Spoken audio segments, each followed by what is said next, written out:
Under the cloak of night, a small, unassuming vessel lay moored at the dock. A handful of men, their faces obscured by shadows, conferred with their boss in hushed tone. The air hung heavy with the stench of death, emanating from a grim cargo, numerous barrels brimming with corpses. Each barrel, a macabre vessel, contained the remains of a single soul. In this shadowy underworld, the value of a life was coldly calculated, a morbid accounting of mortality. Some were deemed worthy of a coffin, a final resting place, others, destined for the anonymity of an urn. The mafia boss, his face a mask of indifference, inquired about the night's grim tally. 33, one of his men replied, his voice devoid of emotion, accustomed to the macabre routine. See that it's finished before sunrise, the boss commanded, his voice a low growl. No traces left. Lost in the darkness, a fleeting thought arose. Who had evaluated his life, measured its worth. The boss took a long drag from his cigarette, the cherry glowing like a malevolent eye. As his men poured corrosive chemicals into the barrels, a final, gruesome act of disposal. The mafia boss remained unnervingly calm, a predator at ease in his element. With a flick of his wrist, he tossed the cigarette into the inky blackness of the sea. Once more, the specter of mortality intruded, prompting a reflection on a life lived. What choices had been made? What paths taken? What legacy remained? Suddenly, a flicker of movement within one of the barrels. A gasp. A faint stirring of light. A silent question hung in the air. Would they, too, be consigned to this watery grave? Meanwhile, far removed from the grim scene at the dock, a security officer relayed urgent information to his team. A woman named Snow White.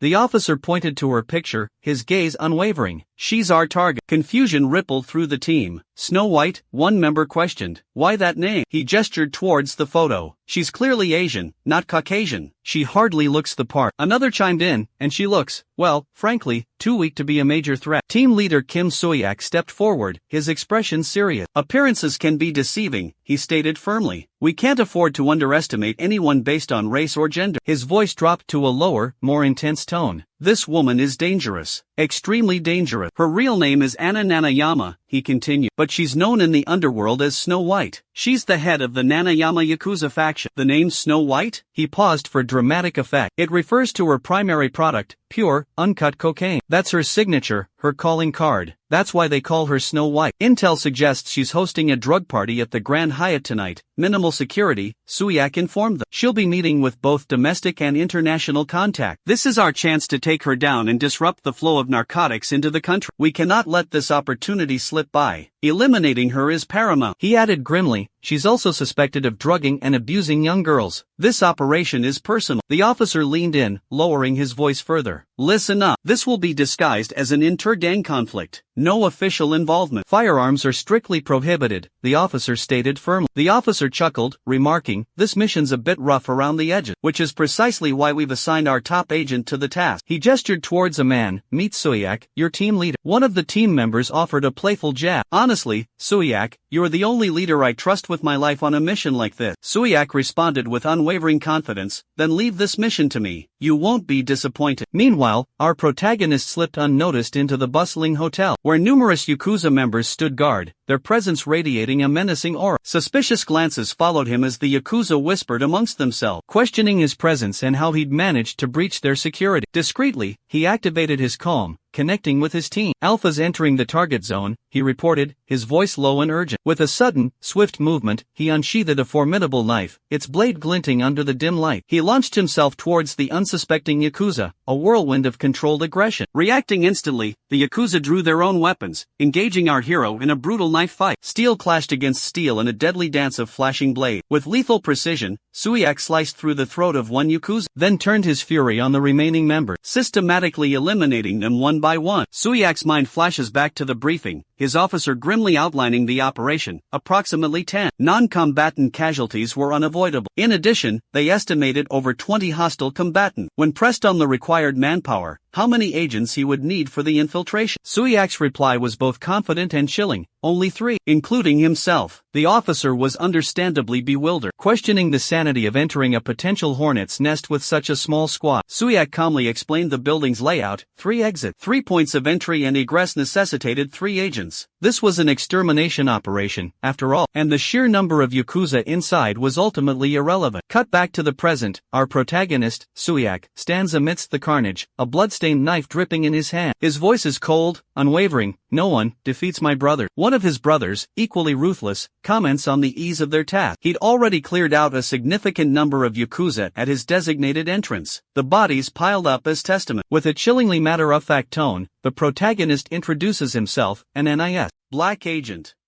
One of the elite few, a survivor of the crucible known only as Hell. Suyak, ever focused, refocuses his brother's attention on the mission at hand. The brother acknowledges with a curt nod, the bloodlust barely contained. Suyak and his two companions advance, closing in on their primary target. He briefs his team, revealing that everyone else inside is under the influence of a powerful drug, and that there's only one way out.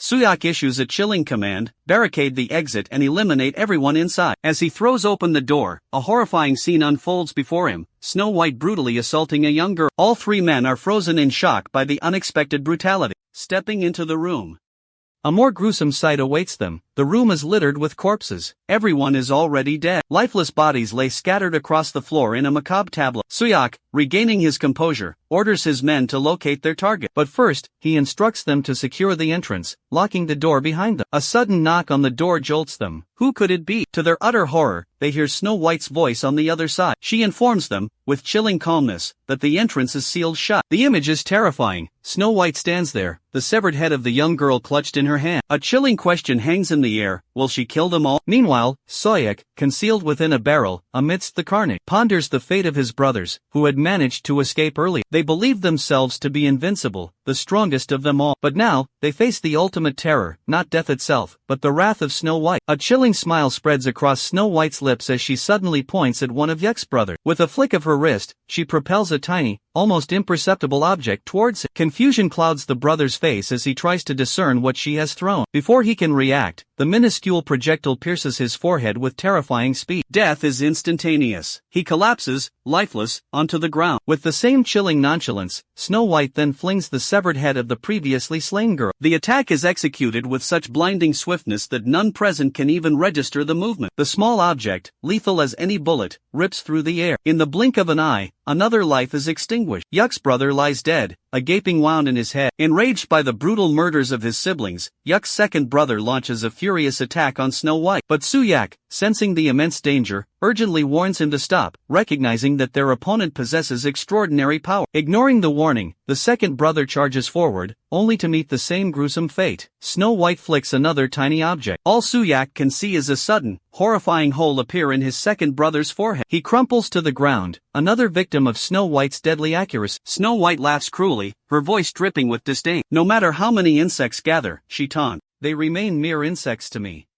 Her gaze turns to our hero, a predatory gleam in her eyes. And you, she challenges, what do you think you can do? A wave of fury washes over our hero, his anger ignited by her cold-blooded arrogance. He lunges, knife flashing, intent on a swift attack. But hesitation grips him. A moment of chilling clarity forces him to pause. This creature, this entity before him, radiates power far beyond his comprehension, beyond his capability to overcome. Retreat becomes impossible, he's trapped in a deadly dance. Again, she flicks the minuscule object towards him. He narrowly avoids it, his heart pounding in his chest. To his utter astonishment, he realizes it's a tooth, a small, sharp tooth she has flung at him with deadly accuracy. His eyes widen in horror as he sees her hand, filled with a grotesque collection of teeth. She continues her bizarre assault, a relentless barrage of teeth flying through the air. But he's quick, agile. He dodges each one with a speed born of desperation. He closes the distance between them, adrenaline surging. Before he can strike, before his knife can find its mark, she seizes his face, her grip like iron, and hurls him backwards, sending him crashing to the ground. Suya watches, incredulous. Such raw power, emanating from a woman, defies all reason. What manner of power is this? He wonders, a shiver crawling down his spine. Suddenly, she leaps, his discarded knife clutched in her hand, a terrifying silhouette against the sky. She lands with bone-jarring force, directly upon his knee. Agony explodes through him as she pins him beneath her weight. A chilling smile twists her lips. I like you, she whispers, her voice a haunting melody. You excite me. Her grip tightens, and with a swift, brutal motion, she drives the knife through his hand, rendering him utterly helpless.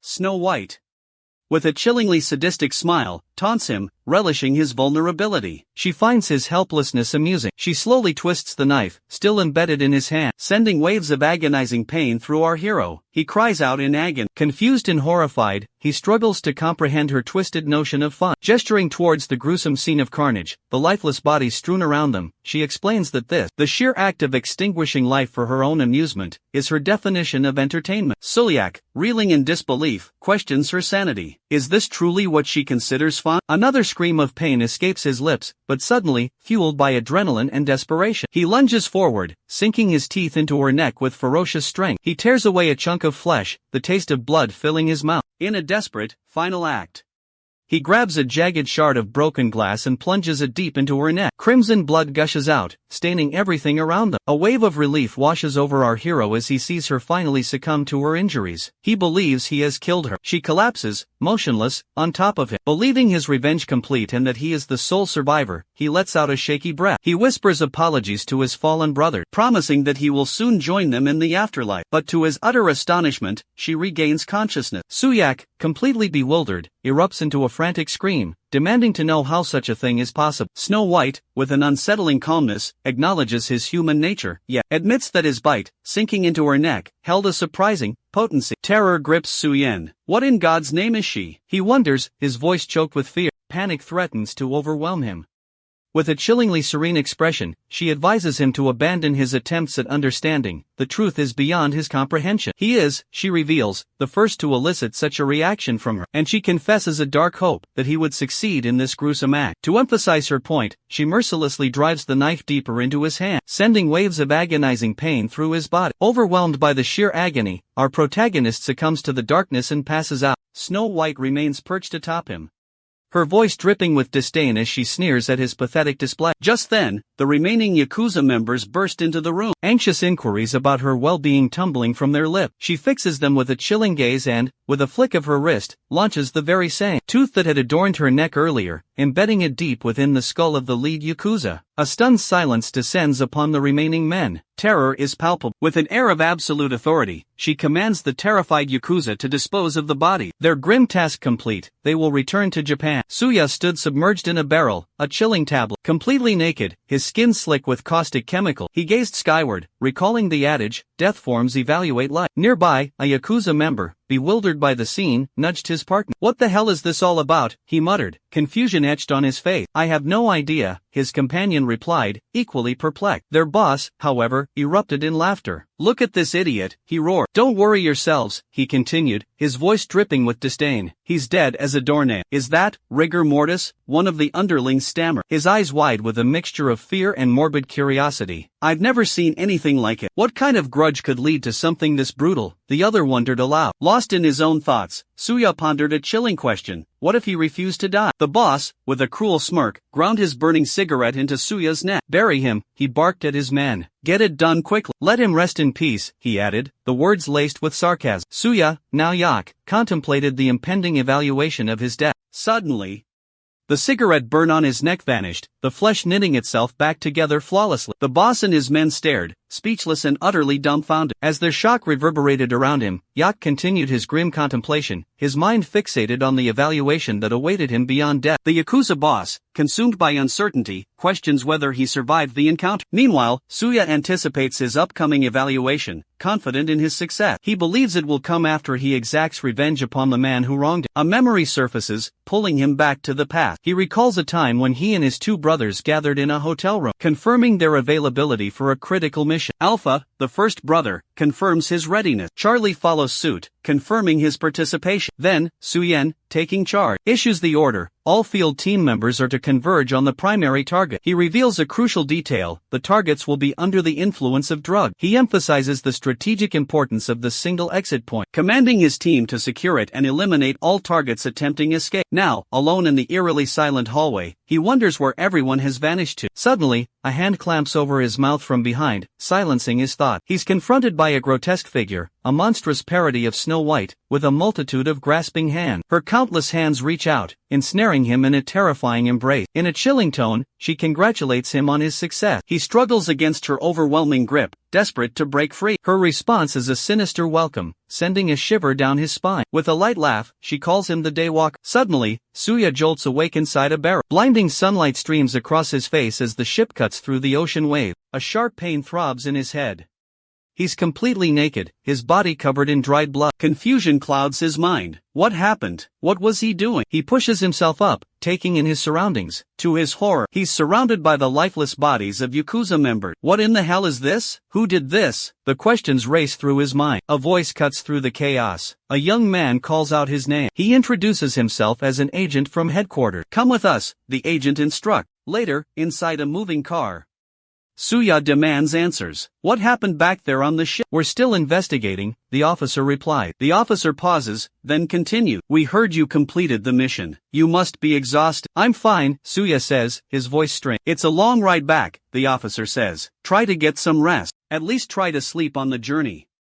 Mid-sentence, Yuak's eyes widen as he notices a chilling detail. The man speaking is wearing a gas mask. Suddenly, a hiss of air, and a noxious gas floods the car's interior from the air conditioning vent. Confusion and fear grip the hero. What are these men? The chilling realization dawns. Both officers in the front seats are also wearing gas masks. The world begins to spin. Darkness creeps in at the edges of Yuak's vision as he loses consciousness. Into a radio receiver, one of the officers delivers a chillingly calm report to the director. The specimen has been secured. On the other end of the line, a burst of maniacal laughter fills the room. Excellent work, the director cackles, praising his officers for their efficiency. Transported to the lab immediately. His voice drips with anticipation. We begin the dissection at once. The director paces before his desk, consumed by a psychopathic glee, his laughter echoing in the sterile space. Finally, he breathes, a triumphant gleam in his eye. I have it. His thoughts drift to Snow White, the object of his twisted obsession. The car pulls into headquarters, its grim cargo hidden within. The director's sharp voice rings out, summoning his researchers. Gather around. Quickly, remove it from the vehicle. There's an urgency in his tone. So many experiments, so much to learn. He mutters, barely containing his excitement. As the researchers open the car's trunk, a collective gasp of horror fills the air. Instead of their expected specimen, they find the lifeless bodies of the two officers. As the researchers puzzled over the anomaly, a monstrous tooth suddenly burst through the car window, instantly killing one of them where he stood. In the blink of an eye, chaos erupted. Researchers and agents alike began collapsing, lifeless, onto the ground. One by one, they were struck down, each with a fatal blow to the head. The director, witnessing the horrifying scene unfold, watched in stunned disbelief as his entire team perished. What in God's name is happening? He stammered, utterly bewildered. Just then, the car door swung open, and the protagonist emerged. Terror seized the director as his eyes met the protagonist. He turned and fled for his life. Screaming into his radio, all units, eliminate that man. Eliminate him. Sosuke calmly reloaded his weapon. Within seconds, a swarm of agents, brandishing knives, charged towards him. But Sosuke was ready. He fired with deadly accuracy, hitting each agent squarely in the head. One after another, they fell. As the bodies piled up, one agent managed to break through the hail of bullets, lunging at Sosuke with his knife, but lands a shot in his arm, followed by a single, decisive shot to the head. Suddenly, a wave of agents descends upon him, brandishing knives. He moves with uncanny speed, effortlessly dodging their attack. With lethal precision, he dispatches one agent with a swift kill and brutally stabs another. The second agent falls, and without missing a beat, he finishes off another with a well-placed shot. But just as victory seems assured, a distant agent fires a single, fateful round, striking him squarely in the head. Moments later, the agent reports to the director. The target has been neutralized. The remaining agents cautiously approach his lifeless body. He lies motionless on the ground, seemingly defeated. The agents, guns still drawn, close in. As they reach Suyak, in a shocking turn of events, he explodes back to life, his gun blazing, taking down two agents instantly. In the ensuing chaos, an agent screams in disbelief, I shot him in the head. I know I did. Confusion and terror fill their voices as they struggle to comprehend how he could still be alive. With a terrifying roar, Suyak seizes the nearest agent by the throat, ignoring the agent's desperate pleas for mercy. In the aftermath, standing over the fallen body, Oscar reflects on the life he and his team dedicated to their country. Years of unwavering loyalty, of missions accomplished and sacrifices made, flash before his eye. Meanwhile, the director, consumed by terror, scrambles away, his desperate cries for help echoing through the desolate space. A chilling memory surfaces, the two agents in the car, their lifeless eyes staring blankly ahead after Oscar carried out his order. He recalls the director's chilling message, the order to eliminate a supposed threat, a threat that turned out to be his own loyal comrade. The realization hits him with brutal force. They were pawns, sacrificed for the director's ambition, their lives discarded without a second thought. His gaze locks onto the fleeing director, a pathetic figure scrambling for survival. A cold resolve hardens Oscar's features. He will show the director the true nature of the beast he unleashed, the consequences of betrayal. He will show him just how vicious a discarded dog can truly be. Turning his back on the carnage in the parking lot, the bodies of countless agents a testament to his fury, Oscar walks away. Yak, grappling with his own mortality, wonders how many times he has died. Twice? 3 times, perhaps? His body feels foreign, the boundaries of life and death blurred beyond recognition. But one thing remains clear, his purpose. As an agent, his duty is to gather intelligence and eliminate enemies. It's a primal instinct, ingrained deep within his being, driving him forward. The director's frantic pleas for calm fall on deaf ears. He babbles about explanations, about circumstances beyond his control. Empty promises of Suya's promotion hang in the air, a desperate attempt to bargain for his life. He begs Oscar to lower his weapon, the words tumbling out in a panicked rush. "Put the gun down, please." But amidst the desperate pleas, Oscar pulls the trigger, a sharp crack echoing as a bullet finds its mark in the director's leg. The director, desperate, continued his plea, imploring Suyak to grant him a single moment, just long enough to explain. Our hero, unmoved, responded with a chilling command. "Silence, answer the question." Suyak's voice dripped with venom. "What have you done to me?" The director stammered, "There seems to be a misunderstanding. Please, just hear me out." Suyak cut him short, a bullet piercing the director's other leg. "Enough with the useless chatter," he snarled. Gasping in pain, the director persisted, "Even if I die, I will return. My wounds heal rapidly." He elaborated, "Some of Snow White's subordinates possess the same ability. Despite being a new force, they ascended to the pinnacle of power in Japan. That technology is likely the reason why. We sought to acquire that very technology," the director confessed. Suyak's eyes narrowed. "Then why send those agents?" The director admitted, "Instead of gathering information, they all perished.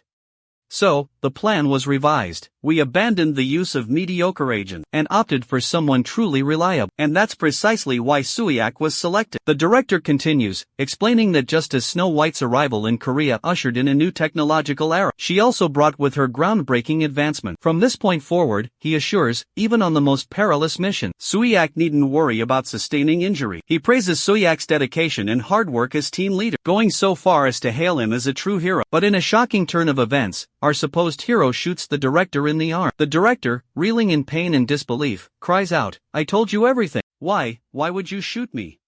Suyak's voice drips with contempt. "You call me a hero?" he scoffed. "When all along, you were planning to use me as nothing more than a guinea pig?" His anger simmers. "Were you even aware of that despicable man's actions? Of the continuous casualties we suffer?" His accusation hangs heavy in the air. "You should have investigated, gathered more information. They all died, because of your insatiable greed." Suyak's voice cracks with emotion. "My colleagues, they could have been saved." The director, desperate to justify himself, stammers, "Let's just say, hypothetically, you possess unique ability." He attempts to downplay the severity of his actions. "And those Yakuza thugs, they're just peep." He puffs out his chest, a pathetic display of bravado. "I wouldn't lose, not to mere people." He questions whether the agents' deaths were simply an occupational hazard, callously suggesting it was Suyok's responsibility. He argues that the agents knowingly embarked on a suicide mission, their deaths a predictable outcome. The director cynically points out that the agents were posthumously awarded medals, implying their sacrifice was expected and rewarded. He derisively asks why Suya is making such a fuss, failing to understand his grief and anger. Enraged, he explodes, calling Suya a bastard. Suya, equally furious, slams the butt of his gun into the director's head. He silences the director with a menacing warning. "Enough, not another word." Suya brandishes his knife, the sharp blade glinting ominously. He presses the knife closer, threatening to make the director experience the same pain the agents endured. "The night is awfully long," Suya whispers, his voice dripping with menace. He advances on the terrified director, the knife held steady. The director, on the verge of tears, pleads for his life. "Wait," he cries out desperately, a sudden interruption breaks breaking the tension. For cars screech to a halt, headlights illuminating the scene. Suya is ordered to drop his weapon and surrender immediately. The director, relieved, erupts in anger at his arriving agent. He berates them for their tardiness, demanding to know why they took so long. He reminds them that he summoned them urgently. 14 Special Forces commandos emerge from the vehicles, their movements swift and precise. They quickly surround Suyak, weapons trained on him, ready to engage. Sensing imminent danger, our hero realizes he needs to find cover fast. He breaks into a run, but the commandos unleash a barrage of bullets. Struck multiple times, he crumples to the ground. The commando leader barks out an order to cease fire. The director sneers down at Suyak, mockingly stated, "So much for acting high and mighty. Serves you right." He continues, his voice dripping with disdain. "All we need to do is keep you tied up for life and gladly take your blood." A cruel thought crosses the director's mind. Can't Suyak resurrect and heal himself? Then we'll just keep pounding on him until he can't anymore. He asserts with confidence, whether it's him or the Yakuza, we'll overwhelm them with sheer firepower. The director erupts in a mocking laughter, directed at the fallen Suyak. "You put up a good fight, Suyak, or so you thought," he taunts. Suddenly, a woman's voice cuts through the air, startling the director. Looking up, he sees her perched on a rooftop, gazing down at them. "Is that Suyak?" he questions, then recognition dawns. Squad leader Ayaka. "You were just talking about the Yakuza," Ayaka states, her voice laced with meaning. "Well, here we are." Enraged, the director bellows, "Kill that jerk too." In a flash, Ayaka leaps down from the rooftop, landing behind the startled commandos. Confusion washes over them as they try to comprehend the sudden appearance of their attack. Turning to face the threat, she unleashes a whirlwind of deadly strikes, cutting them down with ruthless efficiency. In a breathtaking display of skill, she decimates half their ranks in mere seconds before gracefully leaping back onto the rooftop. The commando leader, realizing the grave danger, barks out orders for his remaining men to open fire. But she moves with blinding speed, her sword ablur as she effortlessly deflects the incoming bullet. The commandos stare in disbelief, utterly stunned by her lightning-fast reflexes and preternatural swordsmanship. Pressing her advantage, she descends upon the remaining commandos, her lethal blade flashing in the night. In the blink of an eye,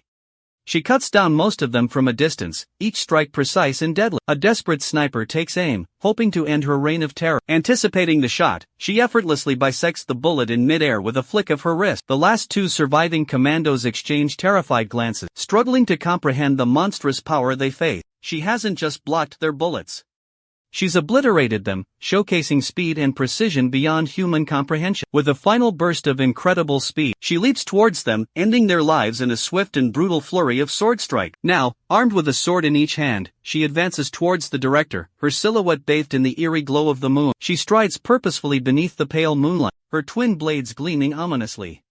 The director, consumed by rage, repeatedly hurls the word monster at her. But in a lightning-fast motion, she cleaves his head in two with a single, brutal strike. She then appears before our protagonist, who is just beginning to stir from unconsciousness. Her eyes scrutinize him, a question forming in her mind: is he Suya? She informs him that Lady Anna has requested his presence. Our hero, still consumed by anger, crudely tells her to leave and insults her with a vulgar epithet. At this moment, the female Yakuza clarifies her intentions, her voice laced with menace. It wasn't simply to bring him in, but to bring him to her personally, a subtle threat hanging in the air. Without warning, she launches a sudden attack on our hero. He deftly parries her blow with his knife. Impressed, she acknowledges his skill. A flicker of concern crosses her face. Suyuan wonders if he's suffering from blood loss. And she knows that the longer this confrontation continues, the more perilous the situation will become. Just then, she attacks him once more, her aggression relentless. He grimly wonders if violence is the only solution. She strikes again, her twin swords flashing in a deadly arc, taunting him, declaring his prolonged resistance futile. This, she proclaims, is his end. Her relentless assault continues, each strike filled with deadly intent. Finally, with a brutal thrust, her sword pierces his chest. He glances down at the embedded blade, a grim understanding in his eye. With a surge of adrenaline, he seizes her hand, yanking the sword from his chest and launching a desperate counterattack with his knife. The impact throws them both back, staggering. But in a flash of brutal efficiency, he severs her head. This time, he thinks, it's finally over. He's certain that he has decisively decapitated Snow White. Victory seems within his grasp. He managed to sever her head. But in a simultaneous, gruesome exchange, she has taken his arm. Despite the agonizing loss, he clings to the belief that he has won. But the darkness closes in. He feels his consciousness slipping away, the the cold embrace of death returning. Then, the impossible happens. Her headless body rises. A voice, disembodied and chilling, utters a single word, impress. Terror grips him. He stares in speechless horror. His gaze is fixed on the macabre spectacle of her headless form, as she calmly lifts her severed head and places it back upon her neck. And then, inexplicably, her severed neck seamlessly reattaches. She calmly informs him that Lady Anna would find this regenerative ability quite desirable. A wave of panic washes over Yuck as he realizes his body remains unresponsive, frozen in place. She steps onto his chest, the point of her sword pressing against him. "You have done well," she declares, a chillingly neutral tone in her voice. "When you awaken, you will be before Lady Anna." Fear grips him, his eyes fixated on her in silent terror. Without a flicker of emotion, she plunges her sword into his chest, remaining impassive. "You should be more docile by now," she states, her voice laced with a hint of annoyance. "Your blood supply has been severed, yet you remain conscious." Her words hang heavy in the air. "Return before it is too late." She places a hand on him, and with a disconcerting jolt, he finds himself standing. Struggling is pointless, she reminds him, her voice devoid of any warmth. Despite her warning, Soyak desperately tries to punch. In a flash, she severs his remaining hand. "Foolish," she scoffs. "At this rate, you will lose all your limbs." A look of surprise flickers across her face as she watches his severed arm regenerate. He wastes no time, immediately punching her with his newly restored limb. Moments later, his other arm regenerates as well. His arms, now impossibly thick with muscle, bulge with monstrous strength. With a single, savage swipe, he rips the skin clean from her arm. For a fleeting moment, she believes her accelerated healing will save her, that the flesh will knit itself back together. But his next attack comes with blinding speed. This time, he sinks his teeth into her arm, a ferocious bite. His jaws clamp down with terrifying force, leaving her with no choice but to sever her own arm, freeing herself from his monstrous grip. Magic surges, knitting flesh and bone, regrowing her lost limb. Yet, even with a new arm, the severed limb remains clenched in his teeth, a gruesome trophy held by a beast. Panic sets in. At this rate, she'll be consumed entirely. Desperation fuels her as she launches herself into the air, striking out with all her might. But she recoils in horror as she meets his gaze. His teeth, monstrously large and sharp as daggers, are bared in a feral snarl. A chilling howl, like that of a wolf, rips through the air. His body swells, muscles straining against his clothes, ripping his shirt to shreds. He is a terrifying behemoth. What manner of creature is this?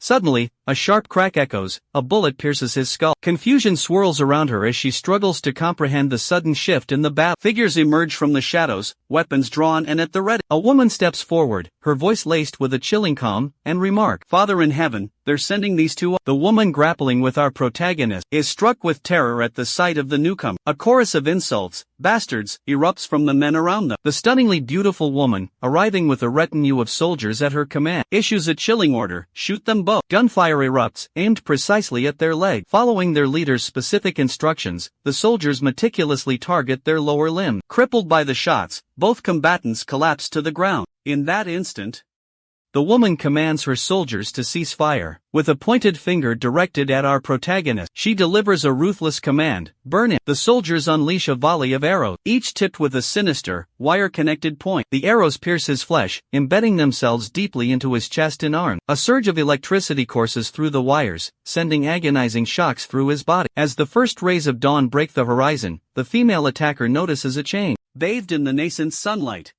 her skin begins to blister and burn. The leader of the armed men observes her agony with a cruel curiosity. "Does it hurt?" she taunts. Her voice drips with malice as she delivers a chilling promise. "The fires of hell will burn twice as hot." The one-armed woman scoffed, irritated by the attention being paid to the human. She dismissed them with a sneer, referring to them as mere human. The female leader, her voice sharp with reprimand, warned her not to underestimate humanity. In a swift, brutal motion, she brought her foot down on the one-armed woman's wrist, the bone snapping with a sickening crunch. A scream of agony ripped through the air as the injured woman clutched her broken wrist. The leader, her expression impassive, looked down at the writhing woman. "What are you babbling about, you half-wit?" she sneered. "Your life ends by my hand today," she declared coldly, "and your friends will soon follow."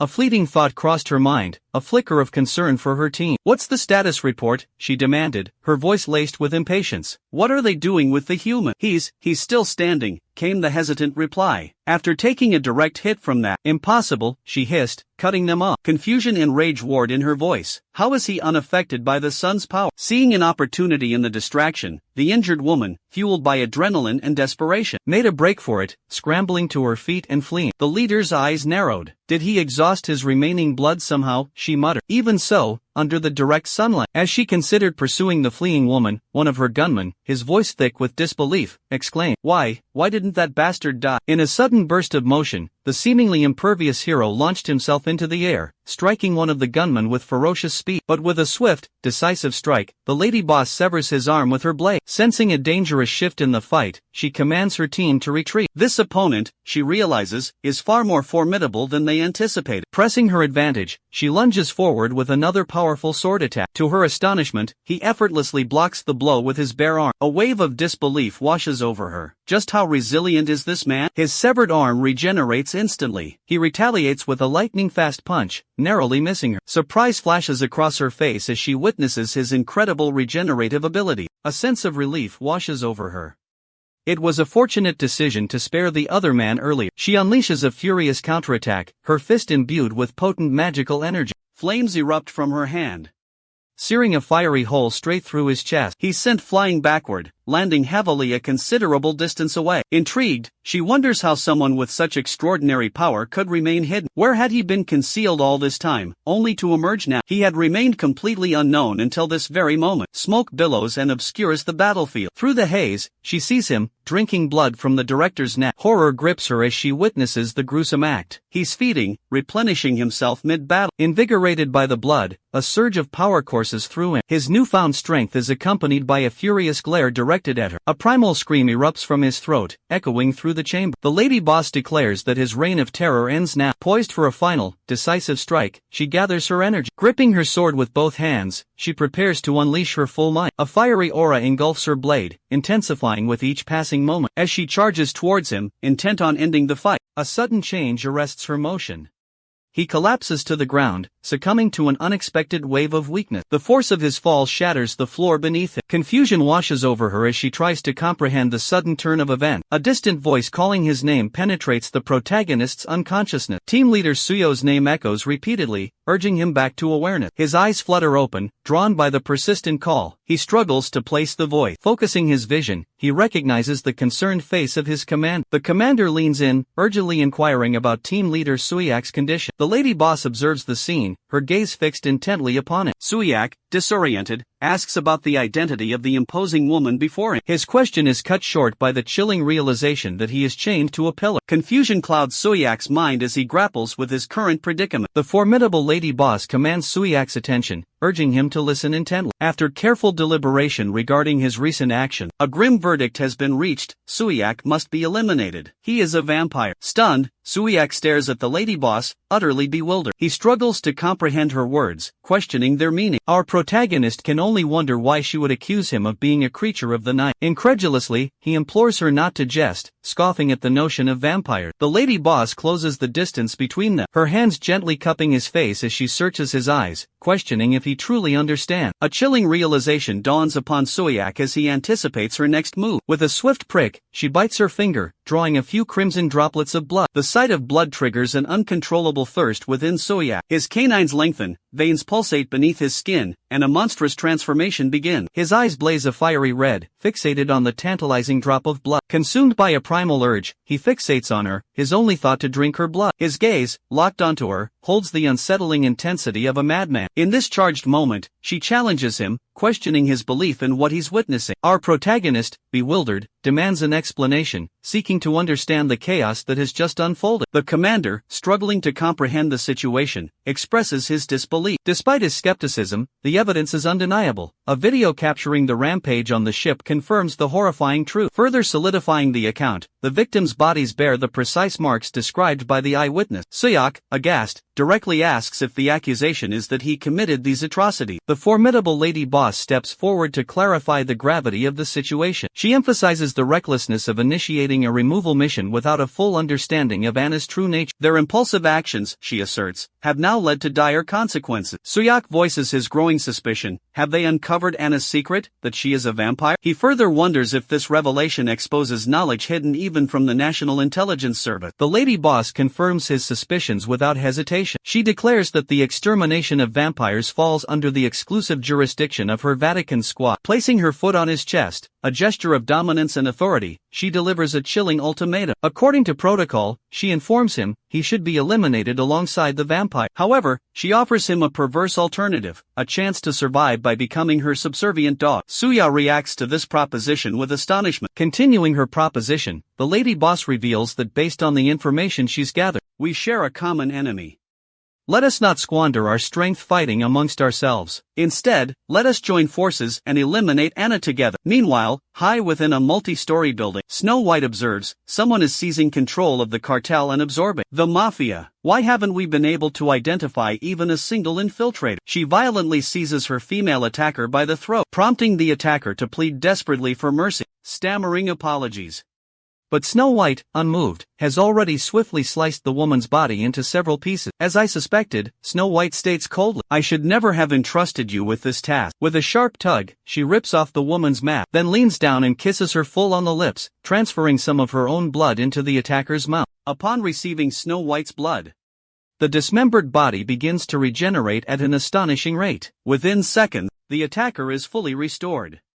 Now kneeling submissively before Snow White, she receives a chilling warning, this is your final chance. Snow White issues a new command, bring me. The resurrected attacker departs the building and melts into the bustling street below. Unseen, from the building's rooftop, another girl observes him intently. Perched like a feline, she watches from her hidden vantage point. Meanwhile, our protagonist sits in a car, flanked by the enigmatic lady boss and their driver. His thoughts are consumed by her chilling ultimatum. A stark choice, perish as a vampire at her hand, or become her loyal hound, collaborating in the hunt for Anna. He also recalls his commander's cautionary words, urging vigilance. Regardless of the slain agent's allegiance to the director's faction, retaliation against him is inevitable, their crosshairs firmly fixed on his back. His expression betrays the weight of his predicament. The lady boss, ever perceptive, questions if he finds her vampire revelation difficult to accept. Suya, seeking clarity, demands to know why she's been brought along. The lady boss explains that her protection is his only shield, preventing the other factions from converging upon it. Given this precarious situation, she proposes a pragmatic alliance. Wouldn't a united front for revenge be mutually beneficial? Hesitantly, the hero questions if she truly believes he can be trusted. Her response is swift and unequivocal, absolutely not. However, she reminds him of the age-old adage, the enemy of my enemy is my friend. For now, this fragile alliance will suffice. She informed him they had arrived at the squad's main base of operation. A sanctum? Oscar inquired, glancing around. I thought it was a cathedral. She confirmed his observation. It is. That makes more sense, he mused, taking in the grand architecture. He paused, studying the imposing building. A flicker of uncertainty crossed his features. Weren't we supposed to return somewhere? Not yet, she explained patiently. This isn't our final destination. Furthermore, she continued, the sanctum is heavily protected by sacred artifact. Meaning, she concluded, you can't enter at the moment. Confused, Oscar asked, then what happens now? Even if you were to officially join the squad, she began. Right now, you're essentially a prime target for Anna. Therefore, she stated matter-of-factly, I've classified you as a special case, and I've decided to handle your situation personally. So, she clarified, you'll be staying with me for the time being. The woman, his commanding officer, gestured around them. This is a hotel. It's affiliated with the squad, she added. Discreet location, no records kept. She delivered the information succinctly. A brief pause. Then, with a hint of amusement in her voice, she remarked, we haven't even properly introduced ourselves, have we? She reveals herself to be Mirror, a formidable operative of the Vatican's clandestine secret squad. Our protagonist, in turn, introduces himself as Kim Suyak. Mirror, sensing his underlying curiosity, anticipates a deluge of questions from the young man, and grants him the freedom to inquire about anything. His first question delves into the enigmatic nature of vampires. She responds with a question of her own, probing whether he has come to terms with his recent encounter. With that, she embarks on an explanation, unveiling the secrets of the vampire. As long as they maintain their sustenance of human blood, she explained, vampires possess the chilling gift of immortality. Their physical prowess surpasses the limitations of mere mortals, granting them superhuman strength and speed. Furthermore, certain vampires wield unique and formidable abilities. These extraordinary powers, she reveals, are derived from the blood of ancient, primordial vampires. And among them, only one remains, the enigmatic Anna. A sudden jolt of memory surges through Suyak, recalling the harrowing moment he bit Anna's neck, tasting her blood as it inadvertently entered his mouth. He urgently seeks Mirror's knowledge, demanding to know the method for vanquishing these creatures. Mirror explains their fatal vulnerability to sunlight, the burning touch of which reduces them to ashes. She postulates that his apparent immunity to this weakness is the very reason Anna seeks him. However, she suggests, By strategically leveraging this unique advantage, they can engineer an opportunity to confront Anna. To achieve this, he needs to become stronger, and she's willing to facilitate that growth. She probes him, asking if he understands the true reason behind his presence here. His reply is sharp and insightful. He understands perfectly. She fears him. Unleashed from the constraints of sunlight, he could become the most formidable vampire imaginable. Leaving him unchecked is a dangerous gamble. Eliminating him outright would mean squandering immense potential. Therefore, the plan is to utilize the public enemy narrative as a pretext for constant surveillance, allowing for his elimination. Should he prove too threatening?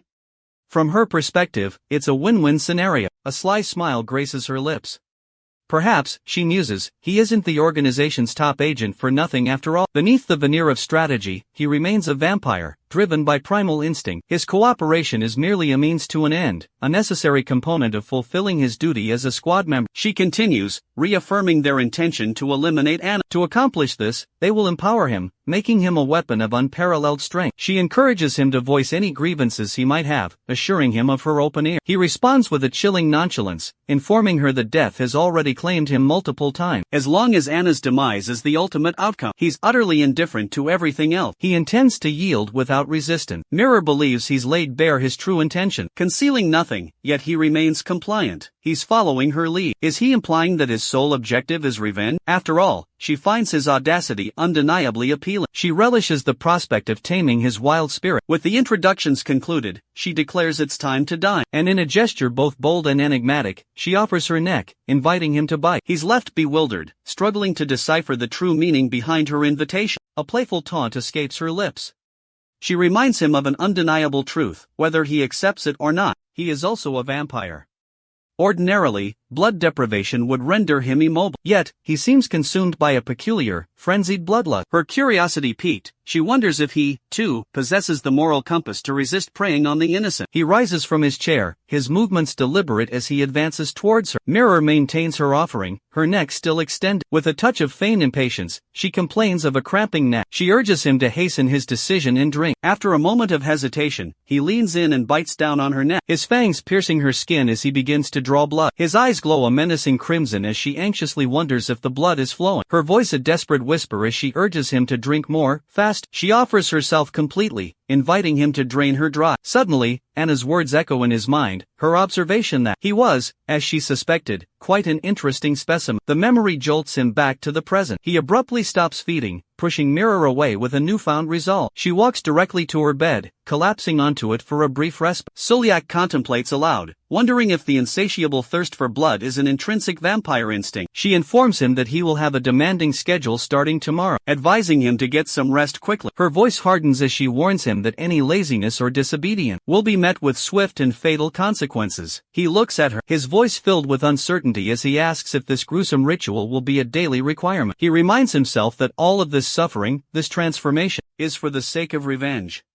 Even if his body has been forced to become that of a monster, his heart will remain untainted. The faces of his two brothers, brutally murdered by Snow White, flash before his eye. Sulyak, consumed by rage, vows to send the infuriating jerk straight to hell. Exhausted, our hero collapses onto the bed beside Mirror, falling into a deep slumber. A peaceful silence descends as both sleep soundly. Mirror awakens, confusion clouding her features as she finds herself lying next to Oscar. Bewilderment washes over her as she tries to comprehend his presence so close. Why is he here, right next to her? Her gaze sweeps the room, landing on another bed directly across from them. A perfectly good, empty bed, and yet, he chose to sleep beside her? The thought is baffling. His proximity is unsettling, a blatant disregard for personal space. Disbelief wars with indignation. The situation is utterly preposterous. A saint sharing a bed with a man? The impropriety of it all is almost too much to bear. Her mind races. Had she misjudged him so completely? He seemed so different before. The thought of his potential lasciviousness fills her with a mixture of disgust and fear. What a lecher! What impure thoughts must be swirling in his head? Unable to resist, she stares at his sleeping form, suspicion etched on her face. Then, with a deep breath, she closes her eye. She must remain calm. Panic will not solve anything. Serenity now, she tells herself. Seeking solace, she begins a silent prayer, her lips barely moving. Our Father, who art in heaven, hallowed be thy name, and lead us not into temptation.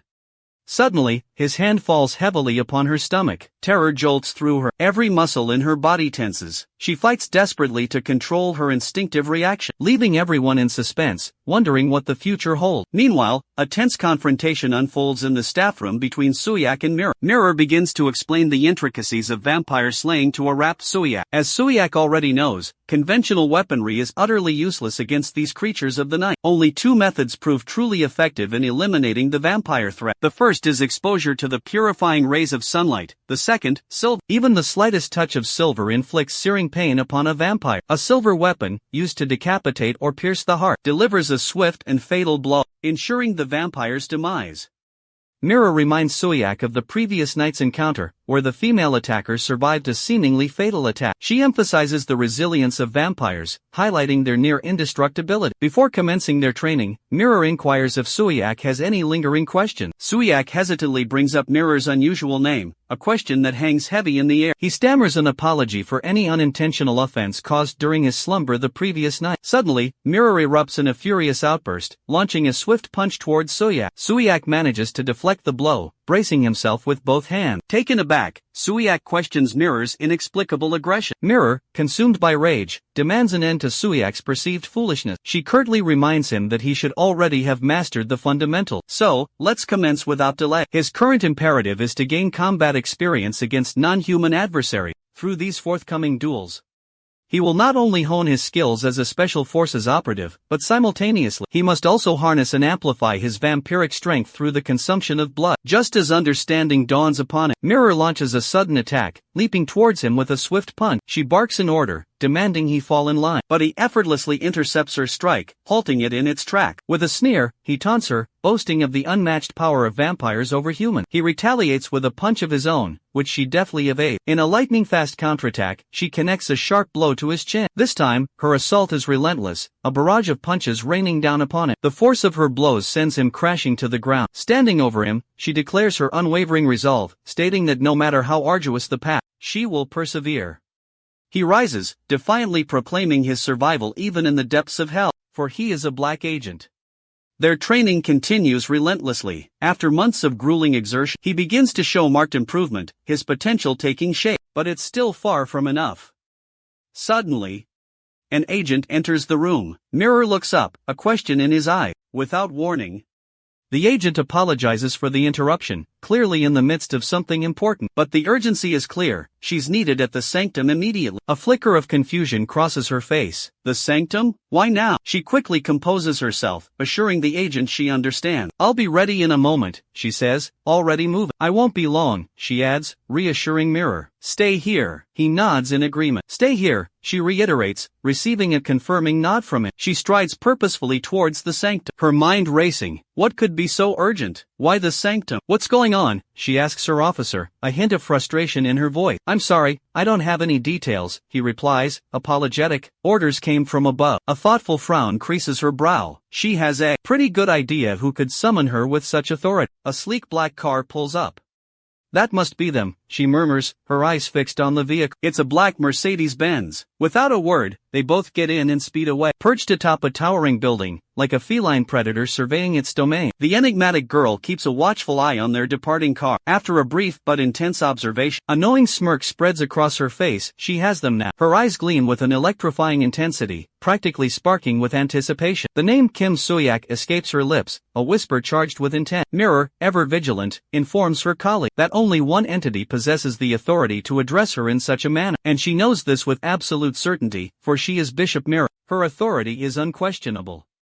Now, she finds herself facing a superior officer, inquiring about the unexpected honor of his presence within the sanctum. The arrival of an envoy directly from the Vatican is a rare and significant event. The distinguished visitor expresses his admiration, deeming it a privilege to meet her. He extends his gratitude for her unwavering dedication and tireless effort. Her service is deeply valued and appreciated. With a sense of urgency, he dispenses with pleasantries, eager to address the crucial matter at hand. He cuts straight to the chase. Has she apprehended a vampire? Surprise flickers across her face. Their knowledge of this secret operation is unsettling. Meanwhile, within the opulent confines of a grand hotel, a throng of people occupies the reception area, their purpose is unknown. A courteous receptionist greets a new arrival. The guest steps forward to check in. The receptionist requests to see his identification. And how many guests will be in your party, sir? Quite a large group, actually, the guest replied. 200, to be exact. The receptionist's eyebrows raise in surprise at the unexpected number. 200 guests? Suddenly, with a chilling swiftness, the guest draws a knife and plunges it into the receptionist. Chaos erupts. Panic grips the reception area as guests scream and scramble for safety. Amidst the pandemonium, the head of security barks orders to his team. "I'll handle this," he commands.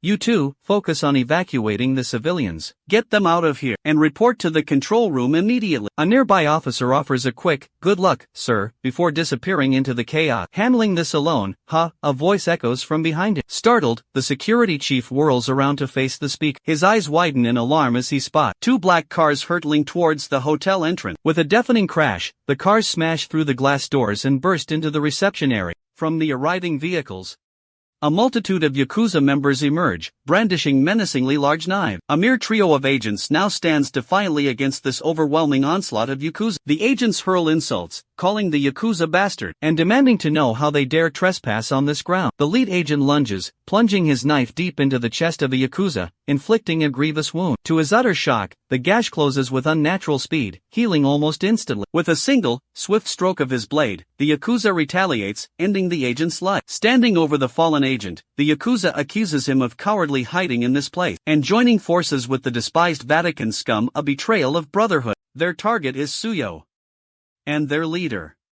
He assures them that their quarry must be somewhere in the vicinity. If it was indeed he who orchestrated this, then there should be no complication. The truth is revealed, these Yakuza are all vampires. The female Yakuza leader commands her men to bring her their target. The Yakuza disperse, fanning out and rushing towards the room. The female leader engages in conversation with a young vampire girl, acknowledging her diligent efforts in the search as well, ordering her to destroy the control room and then rendezvous with her. The vampire girl, lost in thought, wonders what delectable feast awaits them. Once this mission is complete, a feast to satisfy even their insatiable appetite. This vampire girl is no ordinary minion, she's the formidable squad leader of the notorious Nanaya Yakuza, known by the chilling moniker, Coco. Upon receiving confirmation of her order, a predatory grin spreads across her face. With renewed purpose, she advances towards the control room, moving with an uncanny feline grace, slinking on all fours. With a disturbing agility, the lady Yakuza leader, now in the elevator, ponders Mirror's absence, realizing she too has abandoned her post, leaving only expendable pawns in their way. As a contingency, Coco brought along subordinates equipped for any eventuality. Failure, she assures herself, is not an option. Their success is guaranteed. But upon reaching the 18th floor, a chilling sight greets her, the lifeless bodies of her men strewn across the floor. Stunned, she struggles to comprehend how her elite force could be so easily vanquished. Could a high-ranking bishop be responsible? She wonders, her mind racing. Lost in thought, a sudden voice cuts through the silence, sending a shiver down her spine. "It's been a while," the voice echoed. Whirling around, she comes face to face with. To her surprise, she finds herself face to face with Suya. He asks her directly, "Were you looking for me?" Meanwhile, inside the church, the man questions Mirror, "What have you brought us?" He adds with a hint of disbelief, "A vampire, in the Vatican squad?" He continues, reassuringly, "I don't doubt your judgment, Mirror. We'll discuss the details at the next bishop's meeting," he assures her. But, he adds with a note of caution, "I trust you understand the gravity of this decision." "Yes," Mirror replies confidently, before explaining, "I've been closely observing him for the past 3 months. He hasn't displayed a single threatening characteristic. And," she emphasizes, "he has diligently completed the Vatican's rigorous training program." She concludes with a thoughtful tone, "Whether he leads us to ruin or salvation, I cannot say. But," she reveals, "I saw something, in that hotel building." Suyo sighs in relief, addressing Lady Yakuza, "Thank goodness I found you." "I've been searching for you as well," he admits. His tone hardens as he describes, a vampire, with crimson eyes, standing in the holy light.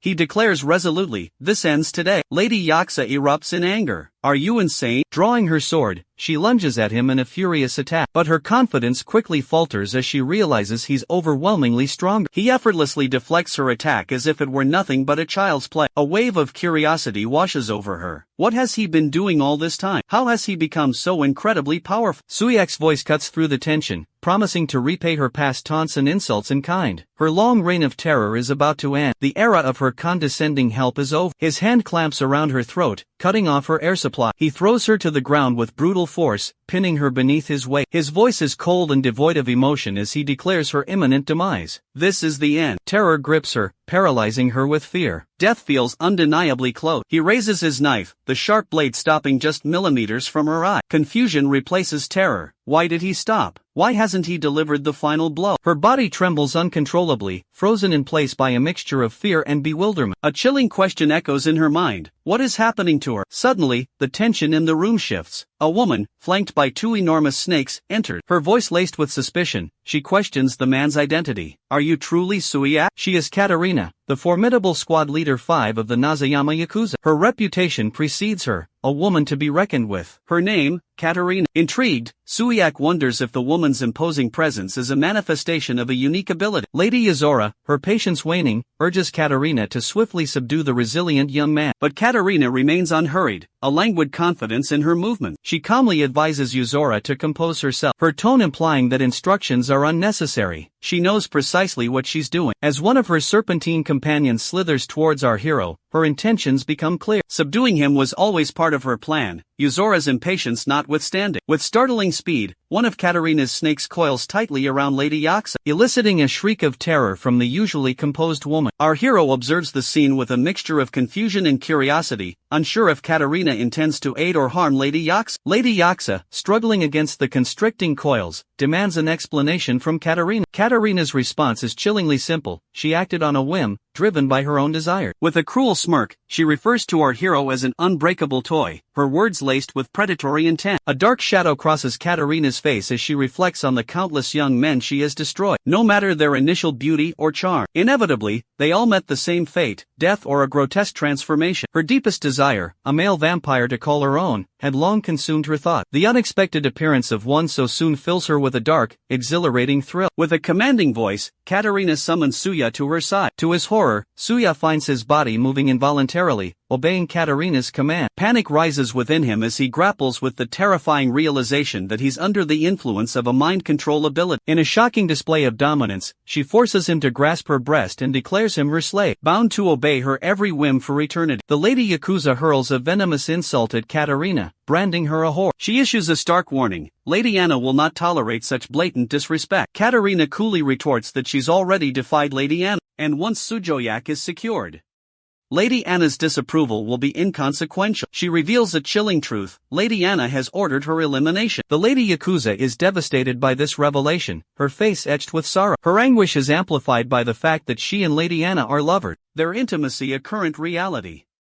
Both the Lady Yakuza and Suyo now find themselves trapped in Katarina's serpentine embrace, helpless in her coil. Katarina muses aloud, wondering if she's losing her touch. Perplexed by how such a seemingly simple plan dragged on for months, she laments the prolonged struggle, clinging to her meager talent, and the relentless efforts she exerted. With a chilling finality, she bids the Lady Yakuza farewell, as her monstrous serpent prepares to devour her alive. Suddenly, Coco bursts into the room, interrupting the gruesome scene. She informs the Lady Yakuza that she took decisive action after witnessing Ayaka's dire condition. Overwhelmed with grief, Coco's voice trembles as she asks, "What's wrong?" Katarina pointed accusingly at Suya, spitting out the words, "That bastard did this." The normally gentle Coco erupted in a fiery rage, her voice rising in a torrent of accusations directed at Suya. Internally, our hero winced. His predicament had just worsened. Dealing with this volatile woman alone was proving overwhelming enough. Katarina, sensing his apprehension, offered a curt reassurance: "Don't worry, he's secured. We can return to Lady Anna now." Coco, her innocent mind still struggling to process the situation, voiced her lingering doubt. Did he really do this to Ayaka? Katarina's confirmation was swift and merciless. Yes, he did.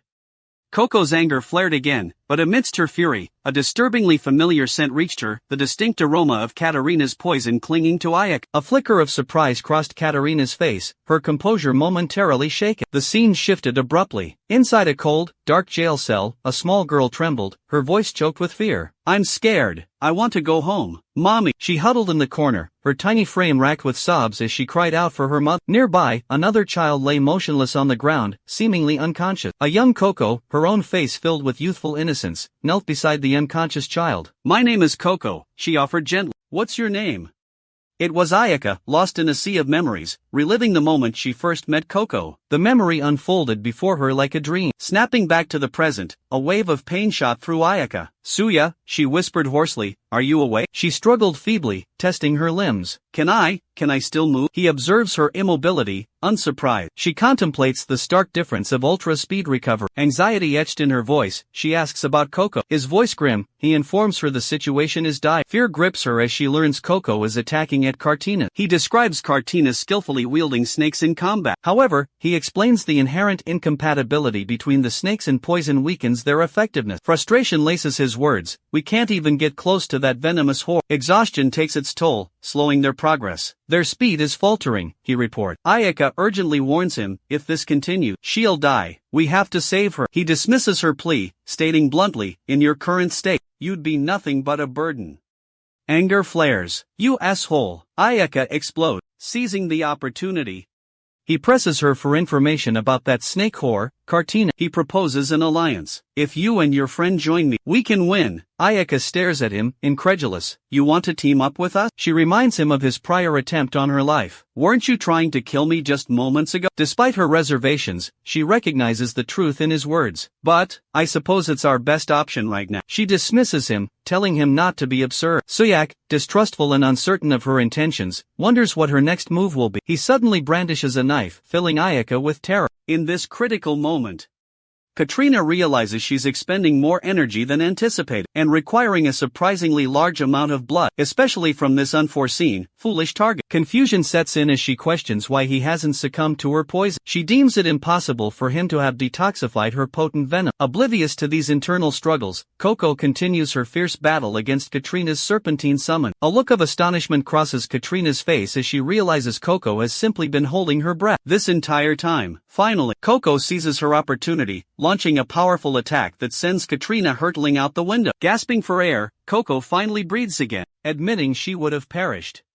had the fight continued much longer. Concerned for Ayaka's safety, she calls out, desperately searching for her. After a frantic search, she locates her, but the exertion proves too much, and Coco collapses to the ground. As she falls, she notices a small snake sinking its fangs into her leg. As the poison coursed through her veins, Coco began to question if she had drastically underestimated her opponent. Suddenly, Katrina reappeared, crashing back through the shattered window, her voice dripping with mockery as she inquired, did you say something, Coco? The two women now stood in close proximity, the tension palpable. A cruel smile spread across Katrina's face, her eyes gleaming with wicked amusement. This is quite interesting, she mused aloud, a sinister plan forming in her mind. I think I'll make sure you and your little friend, the one you're so desperately searching for, stay together, forever. With a horrifying transformation, Katrina morphed into a gigantic serpent, her voice a menacing hiss. You'll be reunited inside my dear monster's belly. Just as the monstrous snake lunged, jaws wide, ready to devour Coco, Ayaka materialized, her blade flashing, severing the serpent's head in a single, swift strike. Relief washed over Coco, replaced by an overwhelming wave of joy at the sight of her friend. Ayaka was here. Katrina stared in disbelief as Ayaka seemingly purged the poison from her system. She knew, with absolute certainty, that only she and Ayaka possessed the unique ability to neutralize that specific venom. How had Ayaka managed it? Confusion warred with rage. Ayaka's mind flashed back to a tense moment with Suyo. Do you want to team up? She had asked, her voice laced with suspicion. How can I trust you? She had challenged him, after you just tried to kill me. Suyo's response had been cryptic. If that's how you feel. Resigned, he takes his knife and slices his own hand. Confusion washes over Ayaka's face. She stares, bewildered by his action. Suyo speaks, quoting an old adage, the enemy of my enemy is my friend. He pauses, for now, that's enough. His voice softens, acknowledging her turmoil. You must feel betrayed, furious. After giving everything, after nearly losing your friend. He understands the rage that consumes her. Drink, Suyo commands, offering his bleeding hand. A memory flashes in Ayaka's mind, a young Coco, extending a hand in friendship. Suyo's voice cuts through the memory. Have you ever heard the saying, that the most terrifying foe is one with nothing left to lose? He looks at her intently, and when faced with such a person, defeat is inevitable. Katrina's death hangs heavy in the air. Ayaka and Suyo stand together, united in the face of loss. An agent rushes towards Mirror, panic etched on his face. We have a serious situation, he gasps. Vampires, he continues breathlessly, a large number have invaded the hotel. Shock ripples through Mirror's composed facade. Suya charges towards the writhing mass of snakes, knife clutched tightly in his hand. But Ayaka reveals a chilling truth. She possesses the power to transform into a serpent, and command her slithering brethren. A dire warning follows, a single bite from one of her venomous snake, or even a breath of the toxic mist they exhale, will leave him completely paralyzed. His body, locked in rigid paralysis, would become disturbingly easy to control. A glimmer of hope, the venomous mist, thankfully, dissipates quickly. Their only chance lies in closing the distance, reaching Ayaka before the mist returns. Suya, our valiant hero, slashes furiously, severing snake heads left and right. But the sheer number of serpents is overwhelming. They seem endless, multiplying with terrifying speed. Suddenly, a snake snatches his knife, its jaws clamping down on the silver blade. Panic flares. Is she targeting his silver knife, knowing its potential power? He finds himself encircled, a tightening coil of menacing snake, just as they prepare to strike. Ayaka leaps into the fray, her sword ablur as she cuts down the surrounding snake. Get a grip, she commands, her voice sharp with urgency. You're going to die just because you lost a knife? Her words reveal another chilling detail. Her formidable powers are fueled by consuming blood, preventing the snakes from growing indefinitely. Her strategy involves draining Suya's stamina, while devising a separate plan to deal with the serpent threat. Meanwhile, Suya must act quickly and assist Koko. He approaches Koko, declaring a temporary alliance. He explains that once he detoxifies her blood, she must join forces with him and her friend against a common enemy. Placing a drop of his own blood onto her lips, he declared, "This is the only way to ensure everyone's survival." The blood surges through Koko, revitalizing her with newfound energy. Suddenly, she leaps to her feet, knocking Suya to the ground and pinning him down. Suya, bewildered, wonders if she's been taken control of. Certain that the detoxification process was successful, Koko announces to Ayaka, "I've got Suya." Ayaka replies that Suya is no longer their enemy, and that their true target is Katrina. They must work together to defeat her. After a moment of intense contemplation, Koko fixes her gaze on Suya, then sprints towards the massive snakes with feline agility. Katrina realizes that her plan to use Koko to capture Suya, manipulating those two girls, had been the perfect ploy. But even with the poison neutralized, and the girls detoxified and subsequently weaponized, the outcome was still precisely as she had foreseen. Suya would be hers. That was her unwavering resolve. Meanwhile, Suya, amidst the chaos, fiercely battled her serpentine adversary, rallying the other girls to press on with the fight. They were closing in on Katrina. Victory was within their grasp, they just needed to push a little harder. A shout rang out, "The venomous mist is closing in." Everyone held their breath, bracing for the noxious fume. Staying close, Ayaka reassured them, "The mist will dissipate soon." The real purpose of this smokescreen, she began, but before she could finish, Suya interjected, "She's trying to isolate and eliminate one of us." "Likely not me," Ayaka responded, her voice laced with confidence. "The target is either me, due to my speed," Ayaka reasoned, "or someone who's been fighting alone and relies on me for support." Suddenly, Katrina materialized directly in front of Koko. With a chilling voice, she addressed Koko, "How dare you lay your filthy hands on my body? You will be the first to die." Ayaka finds herself surrounded, venomous snakes striking at her from every angle. Koko watches in horror, fear gripping her heart. Our hero, ever perceptive, reveals he anticipated this very reaction. He explains that if Medusa targets Koko directly, one of them is guaranteed to be struck. "Come quickly," he urges, his voice filled with urgency. "I'll share my blood before it's too late." He intends to provide her with the antidote to the venom, but Ayaka assures him, there's no need. He insists, time is of the essence. Hurry! As our hero and Koko watch helplessly, Ayaka endures the relentless assault, the snakes sinking their fangs into her flesh. Suddenly, a knife plunges into her chest, a shocking turn of events. The blow triggers a flood of memories, transporting Ayaka back to her childhood. She recalls her mother's tearful apology, "I'm so sorry, Ayaka. I have to listen to what that man said." From that moment on, Ayaka's mother was forced to sell. He introduced her to a new world, a world of drugs, of new faces, all centered around a mysterious red medicine. With each injection of the crimson liquid, he urged her to embrace its power, to become one with red. The process was agonizing, a torment that racked her body with pain. These torturous medical experiments became a horrifying daily ritual. Under the influence of these potent substances, everyone around her began to succumb to a grotesque transformation, their minds and bodies twisted, becoming increasingly bizarre. One by one, they perished, victims of the insidious drug. Terror gripped her, yet in her despair, a chilling thought emerged, perhaps freezing to death would be a merciful escape from this living nightmare. Lost in a sea of tears and despair within the confines of her prison cell, she encountered Koko, a beacon of light in the darkness. Koko's captivating spirit shone through. In this hellish abyss, Koko possessed an almost unbelievable ability to smile, and Ayaka, drawn to this radiant resilience, found herself laughing alongside her. Each day remained a torment, an unrelenting struggle for survival, but in each other's company, they found the strength to endure. Their shared moments of happiness, though fleeting, were precious. Then, one fateful day, the doctor issued a chilling command: isolate the subject. The dosages were to be adjusted.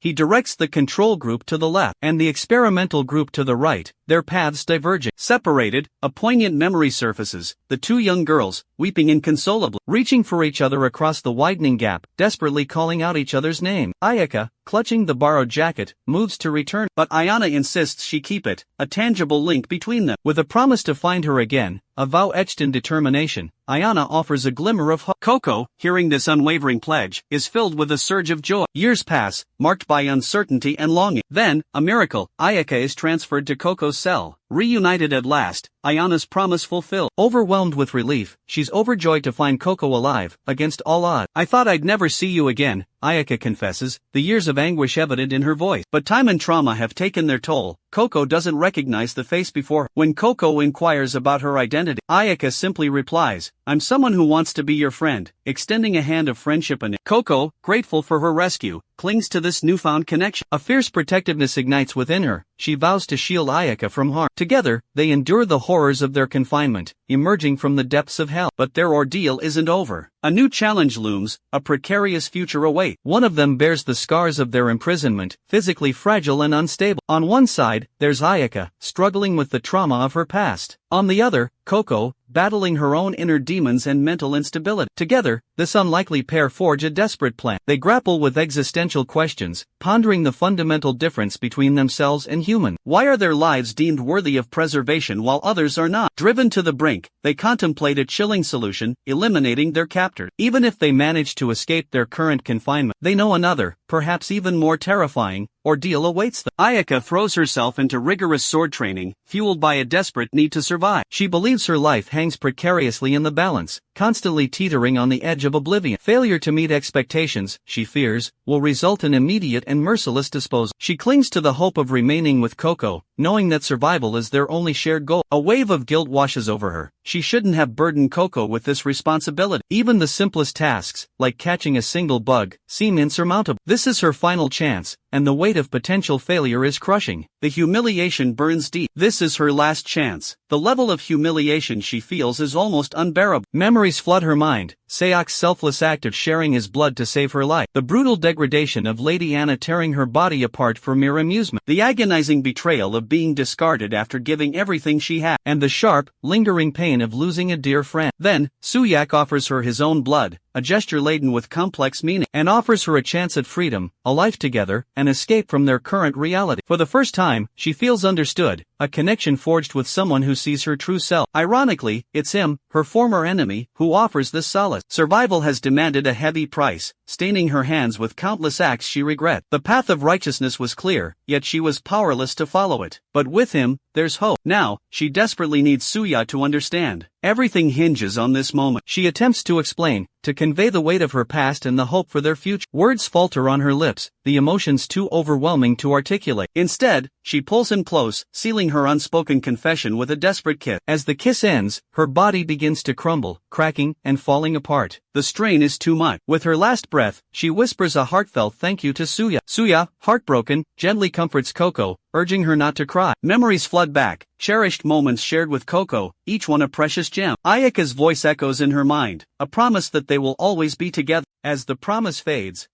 her body dissolves, disintegrating into countless tiny, shimmering particles. Within seconds, she vanishes completely, leaving nothing but the echo of her love. Coco sobs uncontrollably, a child lost in grief, clutching Ayaka's remaining clothes. Ayaka's name escapes Coco's lips in anguished cries, a desperate plea for her return. Meanwhile, Katrina observes the scene, a chilling smile playing on her lips as she said. A heartbroken Ayaka lamented, her voice filled with despair, confessing that she had dedicated her entire life to supporting her friend, only to meet a tragic end because of that very friendship. Katrina, seizing the opportunity to inflict further pain, taunted Ayaka, asserting that by now, she must surely realize the utter futility of her resistance. With a dismissive wave of her hand, she commanded Coco, let's go to Anna. She, at least, will appreciate our efforts and treat us with the respect we deserve, unlike these ungrateful wretches.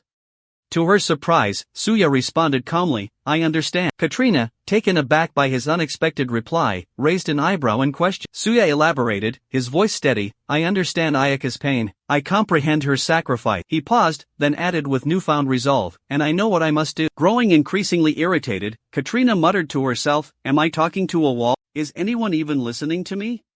Suddenly, Coco erupted, her voice filled with righteous fury, demanding that Katrina return Ayaka, and with a scream of "bring her back," she launched herself at Katrina with blinding speed. Coco soared into the air, then landed with a powerful impact, her descent creating a flash of intense, brilliant light. Both Katrina and Suya recoiled in shock, their eyes wide with disbelief as they exchanged bewildered glances, wondering what had just transpired. Suddenly, a chilling realization dawns upon them: the newcomers are affiliated with the Vatican. Among the Vatican contingent, Mirror makes a striking appearance. Suyak quickly reassures her, confirming that Coco is not among their adversaries. He emphasizes that Coco is on their side, fighting alongside them. But just then, a bullet whizzes past his head, narrowly missing it. Confusion washes over him as he grapples with the question, why is he being targeted? A woman's voice cuts through the chaos, remarking on the overwhelming presence of vampires. She assures him, her voice dripping with confidence, that he needn't worry. With unwavering conviction, she declares her intention to purify them all. Her impending attack radiates with an overwhelming divine power. The intensity of her holy aura is so potent that even her eyes bear the mark of the Holy Cross. She addresses him with a condescending tone, acknowledging his audacity. She points out the sheer recklessness of their assault on a hotel under the protection of the Vatican squad. Katrina retorts, turning the accusation back on her with a biting remark about her own audacity. She mocks the woman for bringing such a large number of puppets to their demise. With a sinister flourish, Katrina releases a venomous cloud into the air. Suyak urgently shouts a warning, instructing everyone to hold their breath. He explains the dire consequences of inhalation, paralysis or enslavement to Katrina's will. Undeterred by the venomous fumes, the woman advances confidently towards the cloud. Our hero watches in awe, wondering how she intends to counter this deadly attack. With a graceful gesture, the lady conjured a shimmering magical barrier, effectively blocking the serpent's advance. The snake, thwarted by the impenetrable wall, recoiled in frustration. A triumphant smile graced the lady's lips as she witnessed the success of her spell. Capitalizing on her advantage, she launched a glowing orb of magical energy towards the creature. With a flash of light and a sickening thud, the snake's head was severed. Coco and Suya gasped, holding their breath in stunned silence. Their eyes were wide with a mixture of awe and fear as they witnessed the breathtaking display of power. A question lingered in their minds: how could she dispatch such a formidable creature with such effortless ease? Breaking the tense silence, the lady turned to them, a playful glint in her eyes. "What shall we do next?" she inquired. Intrigued and slightly intimidated, they exchanged glances, wondering just how powerful their mysterious companion truly was. Our hero's keen eyes noticed that the snake's jerky movements had ceased, and the poisonous cloud that had surrounded it had vanished, leaving only the severed head behind. A wave of concern washed over the lady's face. Where was Katrina? Had she escaped amidst the chaos? Panic tinged her voice as she addressed her companions. Where could she have gone? She asked urgently. They shook their heads, equally bewildered. They had no answer. "We don't know," they admitted, their voices filled with uncertainty. One of her team members, sensing her distress, placed a reassuring hand on her shoulder, attempting to calm her mounting anxiety. Tears welled in the Lady Bishop's eyes. But there's only the head left," she cried, gesturing towards the gruesome remains. Suya, ever observant, offered a possible explanation. "You cut it off, remember," he reminded her gently. He paused, then continued, a thoughtful expression on his face. Perhaps Katrina hid inside the snake's head and used it to escape." Inside the head? The lady's eyes widened in realization. Of course. Understanding dawned. She turned to Suya, gratitude evident in her voice. "Thank you, Suya." Our hero urges immediate action, insisting they pursue the fleeing figure. The Lady Bishop, with a swift gesture towards Coco and Suya, commands her team to eliminate them first. Suya reacts instantly, grabbing Coco and sprinting away. A volley of gunfire erupts from the Bishop's team, hot on their heel. As they flee, the Lady Bishop calls out, promising Suya a painless death, as a courtesy to a good vampire.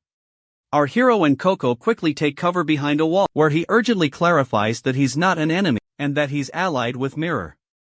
Poised to strike, the Lady Bishop declares that the Vatican does not negotiate with vampires. She scoffs at the claim of an alliance with Sister Mirror, dismissing it as absurd before unleashing a magical attack. The attack makes it clear to Suyo that news of the alliance hasn't yet spread within the Vatican. He desperately searches for a way to de-escalate the situation. In a last-ditch effort, Suyo attempts to prove his connection to Mirror by mentioning room number 17, specifically, room 101, a detail that instantly catches the Lady Bishop off guard. It's the very room she shares with Mirror, leaving her momentarily stunned. Upon hearing that Mirror has successfully naturalized her weapon, the Lady Bishop is utterly stunned to discover that Mirror is living with a man. Consumed by curiosity, she demands to know how long this arrangement has been going on, and precisely when they began living together. Suyak, perhaps mischievously, adds fuel to the fire by informing her that Mirror is wearing black underwear today. The Lady Bishop is rendered speechless, utterly aghast at this revelation. Meanwhile, a car pulls up outside the hotel, and Mirror emerges.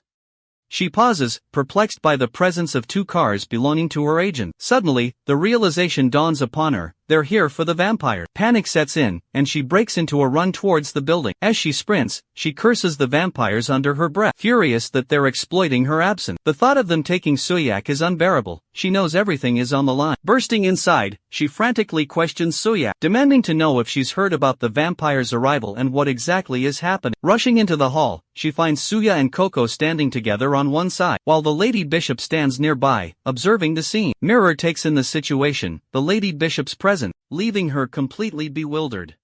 "This is ridiculous," she muttered, shaking her head in disbelief. Mirror, intrigued, tilted his head. "What do you mean?" "We're in room 1701, she stated, the gravity of the situation clear in her voice. "The Yakuza," she continued, her voice low and urgent, "and 3 vampire leaders, they forced their way in. One of the leaders is dead.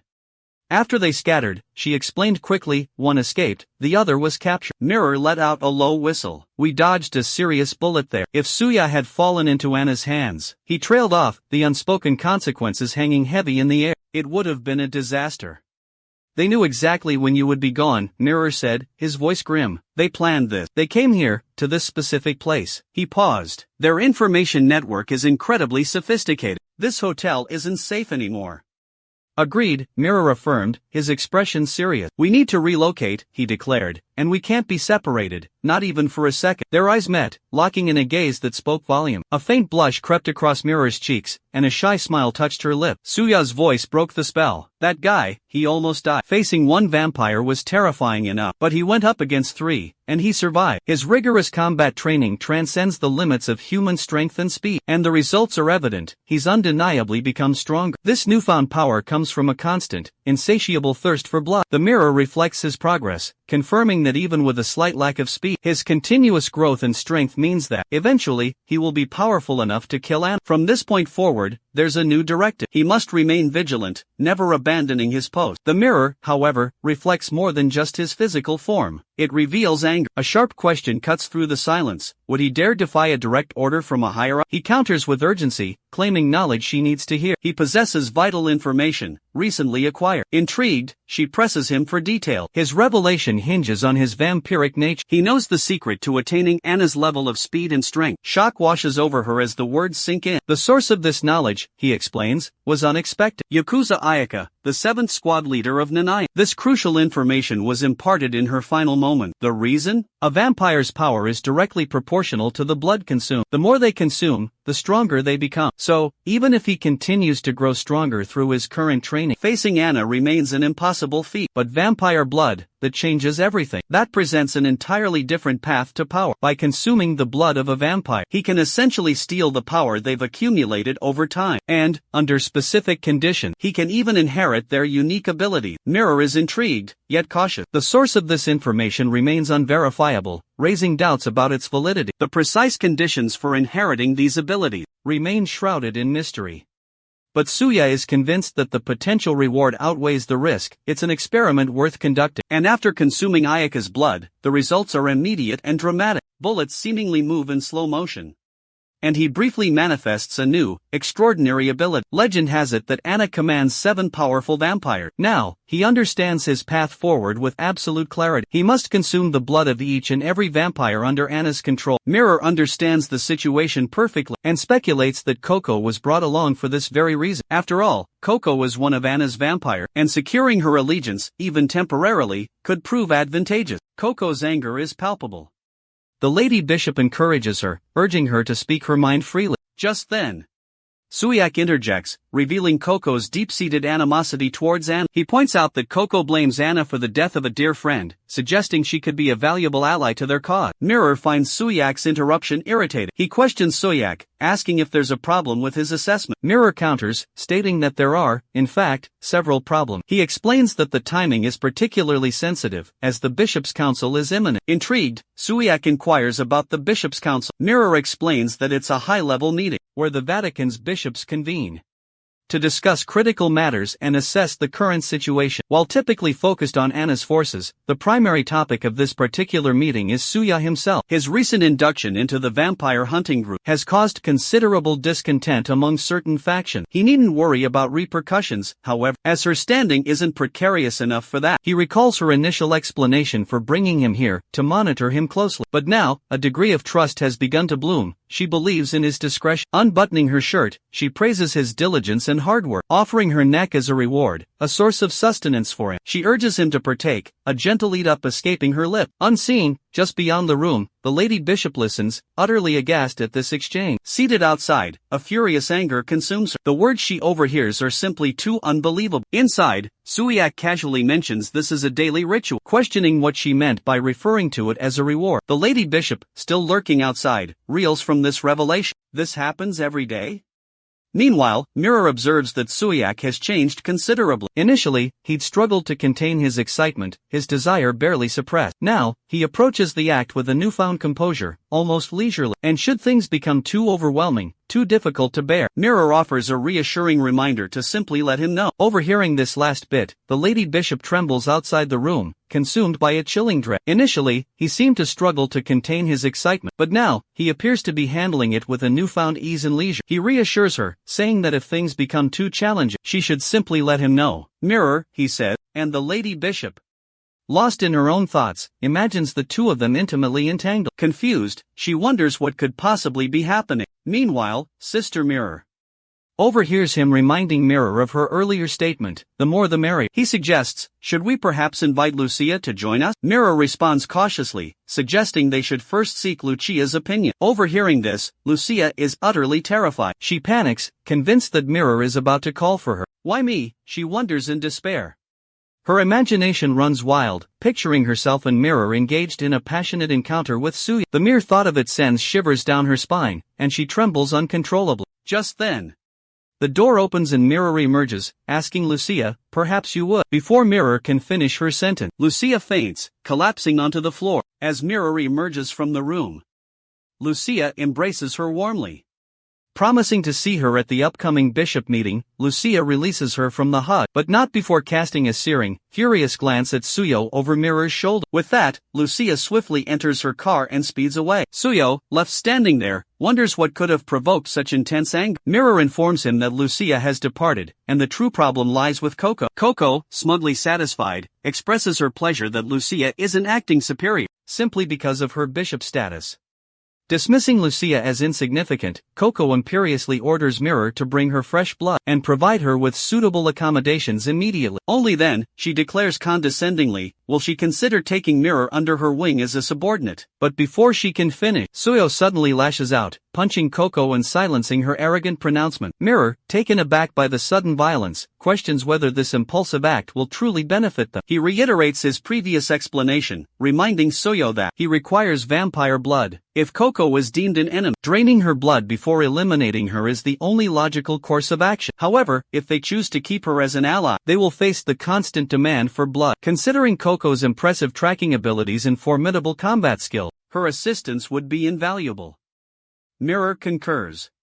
However, he questions whether someone like Coco can truly be controlled. Fearful, Coco hides behind Suyo's leg. Suyo's curiosity is piqued by the Vatican's unexpected violence. Mirror ponders why Coco shows kindness towards Suyo. Suyo admits he's completely baffled. He glances down at Coco, still clinging to his leg. A surge of anger rises within him, directed at Mirror. He recalls the consuming rage that engulfed him when his comrades fell. He remembers slaughtering the director and his team, the very people who had sacrificed themselves. In truth, he was responsible for all their death. This girl, Coco, who has also experienced the loss of a friend must be harboring a similar inferno within her. He softly speaks her name, Coco. Her eyes meet his, filled with a newfound love and trust. He reveals their plan to eliminate her master, and her cooperation would be a welcome asset in their endeavor. But, he assures her, her participation isn't strictly required. Coco is faced with a stark choice: succumb to her vampiric fate and die, or join forces with them and avenge her fallen friend. The weight of this decision rests solely on Coco's shoulders. After a moment of contemplation, Coco's response is filled with venom. She confesses her hatred for Anna, blaming her for constantly tormenting Ayaka. Her animosity extends even further, to the Vatican itself, for Mirror's role in Ayaka's suffering. But above all, she cannot forgive Ayaka's killer. Coco makes a chilling proposition: if he eliminates Anna, she pledges unwavering loyalty and obedience. Suya turns to Mirror, seeking her counsel on Coco's fervent declaration. Mirror grants her approval.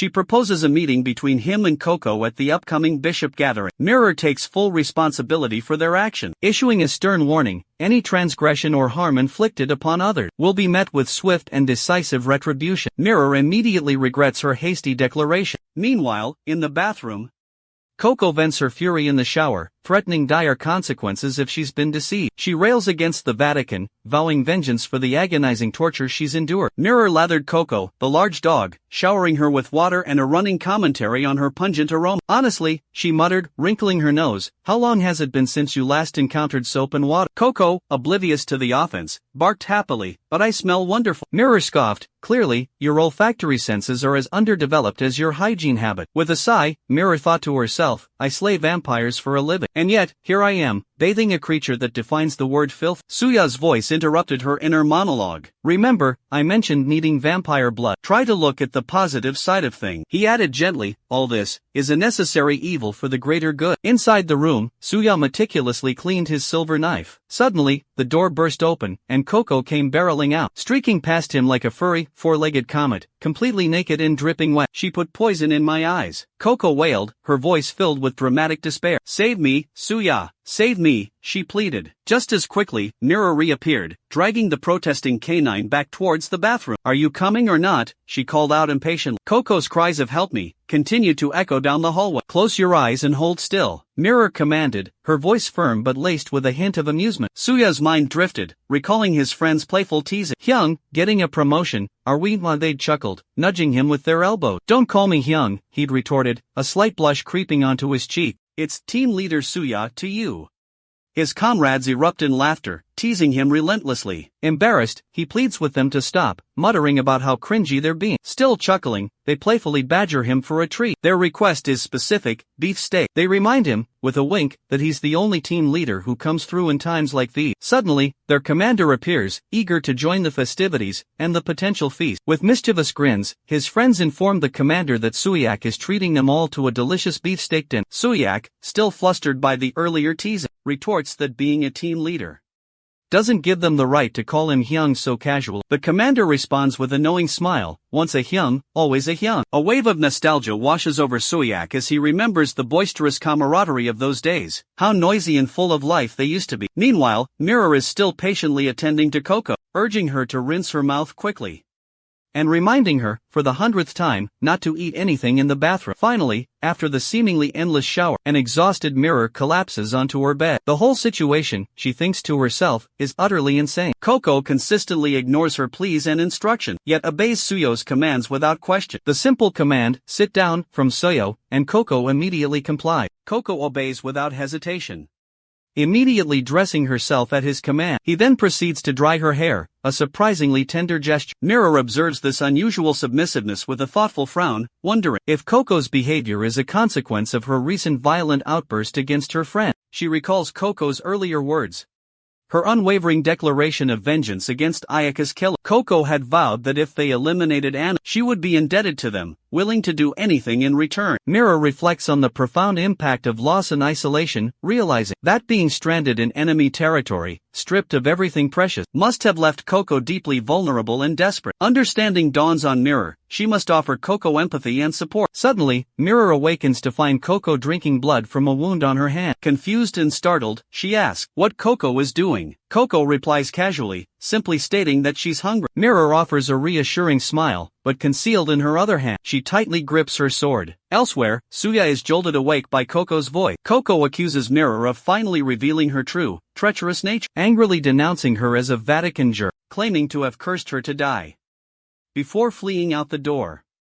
He closes his eyes once more, murmuring his gratitude for Mirror's tireless effort. As he drifts back into a deep slumber, unbeknownst to him, Coco quietly positions herself on top of him, gazing down at him with a mixture of love and concern. With a soft whisper, she declares to herself that he belongs to her. As dawn breaks and the first rays of sunlight peek through the curtain, Suyak begins to stir from his deep sleep. He wakes with a start, feeling the unexpected weight of someone sleeping on top of him. Lifting the blanket cautiously, he discovers Coco, sleeping soundly like a child, nestled against him. Confusion washes over him as he wonders how she ended up there. In a sleepy murmur, she explains that it's dangerous for her to be exposed to sunlight. Concerned, he tries to gently rouse her. He pulls back the blanket completely, still perplexed by her unusual behavior. Suddenly, she clings to him tightly, refusing to let go, crying out Ayaka's name in distress. In that moment, understanding dawns on him as he realizes the root of her problem. By consuming Ayaka's blood, he now carries her scent. This explains her unquestioning obedience to his command. He empathizes deeply with her grief, understanding the profound pain of losing a cherished companion. He recognizes her tears as a testament to that loss. Meanwhile, Coco continues to cling to him in bed, refusing to release her hold. The scene evokes a poignant memory of his own commander comforting him after a devastating loss. He recalls the soothing words, the reassurance that everything would be alright, and how he wept uncontrollably, like a child. Gently, he reassures Coco, telling her that, for now, everything is okay. Simultaneously, within the hotel gymnasium, he and Mirror are engaged in rigorous martial arts training. Mirror launches a lightning-fast punch, aiming directly for him. With effortless grace, he evades the blow, leaving Mirror visibly surprised by his enhanced speed. He retaliates with a swift punch of his own, landing a solid hit to her face. Mirror remarks on his sudden and significant improvement. His reflexes are undeniably faster, sharper than before. She questions if this dramatic change is a result of consuming Ayaka's blood. Mirror muses that this development is fortuitous, as she needs to exploit it to her advantage. Intrigued, he asks her to clarify her intention. She explains the significance of the day. It's the day of the Bishop Conference. Crucially, his existence remains unofficial, but today determines his official acceptance into the order. Should he be deemed unsuitable, a chilling thought arises. What fate awaits him then?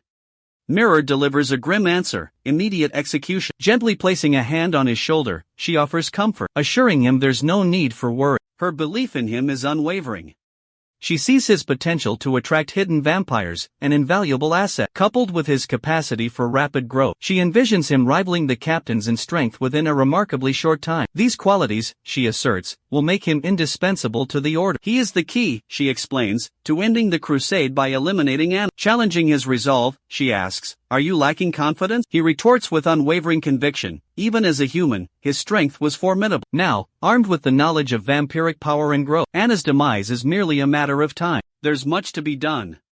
Let's get this Bishop Conference, or whatever it is, over with quickly, he declares impatiently. His confidence invigorates Mirror, filling her with renewed determination. Together, they stand ready to enter the conference room. Lost in thought, our hero's mind fixates on Nanayama and the formidable squad leaders, and his own precarious position. Now a vampire, his thoughts turn to the imposing Vatican, contemplating its nature as a den of demons, no different from the hell he now inhabits. He weighs the possibilities. Will he become a pawn of the Vatican, or will he manipulate them to his own end? Ultimately, the answer is irrelevant. His path is clear. Consumed by vengeance, he's determined to destroy the woman who shattered his life. 2 of the 7 squad leaders have already fallen prey to his machination, leaving only 5 remaining obstacles between him and Anna. He believes he must drain the life force of each remaining leader to attain the power he needs. This singular, chilling thought consumes him entirely. Meanwhile, Anna seeks answers from Katrina, questioning the outcome of the recent battle. Katrina confirms the grim news, Ayaka is dead, and Coco, she reports, has likely aligned herself with the Vatican. Clarifying her statement, Katrina specifies that Coco is likely with Suya. Reassuringly, Katrina confirms to Anna that everything has unfolded precisely according to their plan. He, she implies, is progressing remarkably well. Katrina further reveals that he has even neutralized her meticulously crafted poison, a poison that had undergone a potent transformation. He will seek them out, she concludes, eliminating the need for their intervention. Anna instructs her to concentrate solely on the designated red object until further notice. This instruction pertains to the upcoming Bishops' Conference, soon to be held within the cathedral. Mirror relays this information to Suya, providing context and clarification. He expresses confusion, noting that this location differs from the sanctum they previously occupied. She clarifies that their current location is the cathedral situated beneath the Vatican. Presenting a map, she explains that this structure functions as both a conventional cathedral and a discrete hub for gathering intelligence. Due to restrictions preventing him from entering the sanctum with sacred artifact, this alternative venue has been specifically arranged for his participation. Suya expresses gratitude for the thoughtful accommodation. He acknowledges her efforts and confirms his understanding of the situation. However, he questions the necessity of such elaborate measures. She reveals that the order mandated his restraint as a precautionary measure. He accepts this constraint, acknowledging his lack of control over the decision. She forewarns him of potential hostility from certain bishops in attendance. She adds, with a touch of dry humor, that he still presents a more favorable impression compared to Coco. Observing from a discreet distance,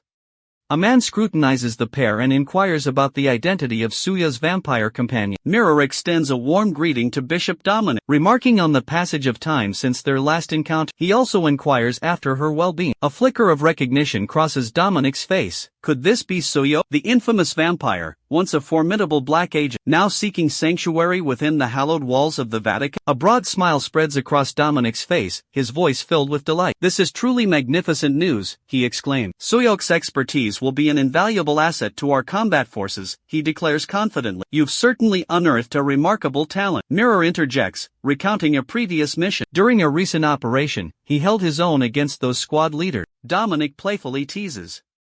Against the weakest of the squad leaders, mind you, he adds with a chilling intensity, personal. I'd incinerate every last vampire. A shame I wasn't present for that encounter, he sneered, erupting into laughter directed at our hero. Suyo calmly removes Dominic's hand from his shoulder, a subtle yet firm gesture. As Dominic departs, he offers a parting remark, a pleasure meeting you, until we meet again.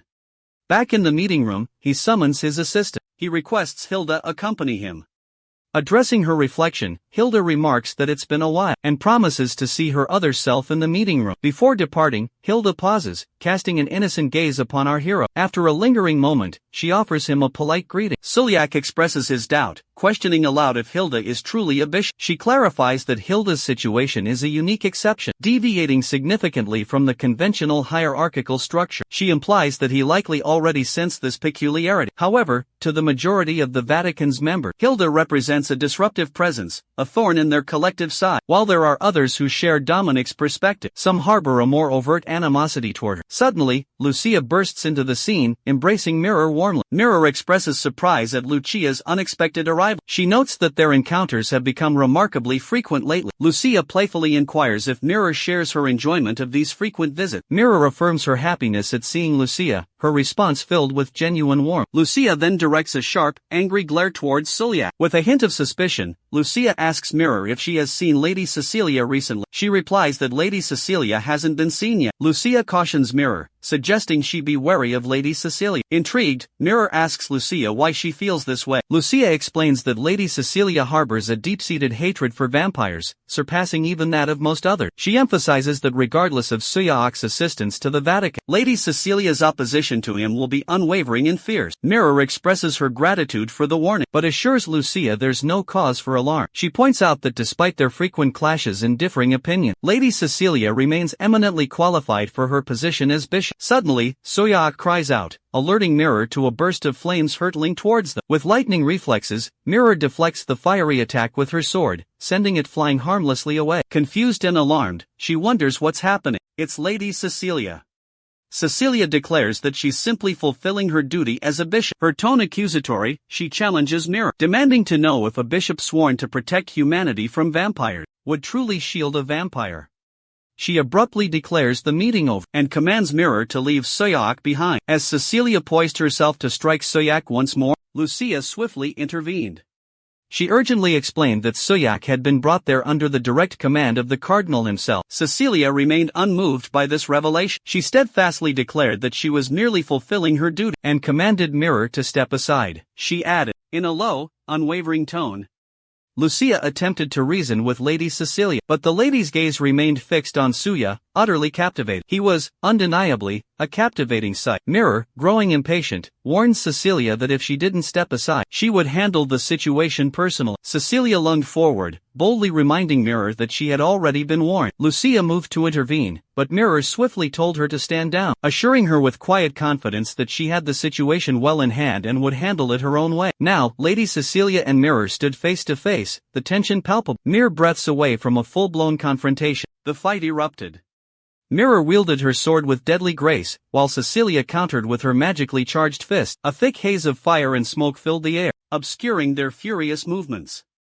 Anxiety gnawed at Lucia as she strained to see if Mirror was holding her own against the formidable Lady Cecilia. Suddenly, a female bishop arrived on the scene, her presence commanding immediate attention. Her voice, sharp with authority, demanded an explanation for the chaotic display. Ignoring the interruption, Mirror and Cecilia continued their relentless exchange of blows, their swords clashing. But Mirror was visibly surprised by the ease with which Cecilia deflected her attack. The newly arrived bishop, observing the unfolding confrontation, inquired about Mirror's identity, her curiosity piqued. Suddenly, and without warning, all three female bishops lowered themselves into deep, synchronized bows, a display of utmost respect. "Your Holiness," they greeted in unison. The figure they acknowledged was none other than the Cardinal herself, the formidable Helena. Cecilia, humbled, offered an apology for her earlier outburst. Helena waved it away, assuring her it was unnecessary. "I can surmise the reason for your actions," she stated calmly. "Everyone, to the meeting room," she commanded. Mirror acknowledged the order with a respectful, "Understood."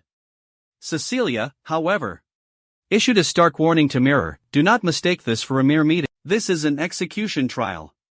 Her voice was laced with menace. "If a valid reason is not presented," she declared, "that man will die by my hand today." Lucia, offering a gentler hand, invited Mirror: "Please, join us in the meeting room." Mirror steeled herself, thinking, "Focus. I must remain focused." Acutely aware that a misstep in today's meeting could prove fatal, spelling certain death for both Suya and Coco within these very walls. Inside the tense meeting room, Helena calls the session to order, officially commencing the critical proceeding. The 6 members of the council take their seats around the imposing table, Suya standing before them, a lone figure facing judgment. Helena offers a perfunctory greeting, acknowledging the passage of time, and expressing a hollow hope for their well-being. Cecilia, wasting no time on pleasantries, abruptly requests to speak, her sharp tone cutting through the strained silence and capturing Helena's attention. A flicker of curiosity crosses Helena's face, wondering what Cecilia intends to say. Cecilia offers a cursory apology, yet her voice remains firm as she insists on addressing the elephant in the room. She demands to know why a creature of darkness, a filthy vampire, is permitted to defile such a sacred space. Mirror thinks to herself, noting with a cynical amusement that Cecilia has wasted no time in getting straight to the point. Helena calmly addresses the room, acknowledging the surprise caused by the meeting's agenda. She states that this controversial matter is undoubtedly the primary concern weighing heavily on the minds of everyone gathered here today. Since they have all been previously briefed on the situation, she invites each member to openly share their opinions and perspective. Cecilia, barely containing her outrage, explodes, vehemently declaring that the presence of a vampire within the hallowed halls of the Vatican is utterly and absolutely unacceptable. Dominic voices his distrust, stating that their susceptibility to anger and desire makes them unreliable. Bishop Hilda expresses her uncertainty, countering with, "I'm not so sure." Cecilia turns to Lucia, inquiring, "Have you met him?" Lucia confirms, revealing that she has indeed encountered him before. Simultaneously,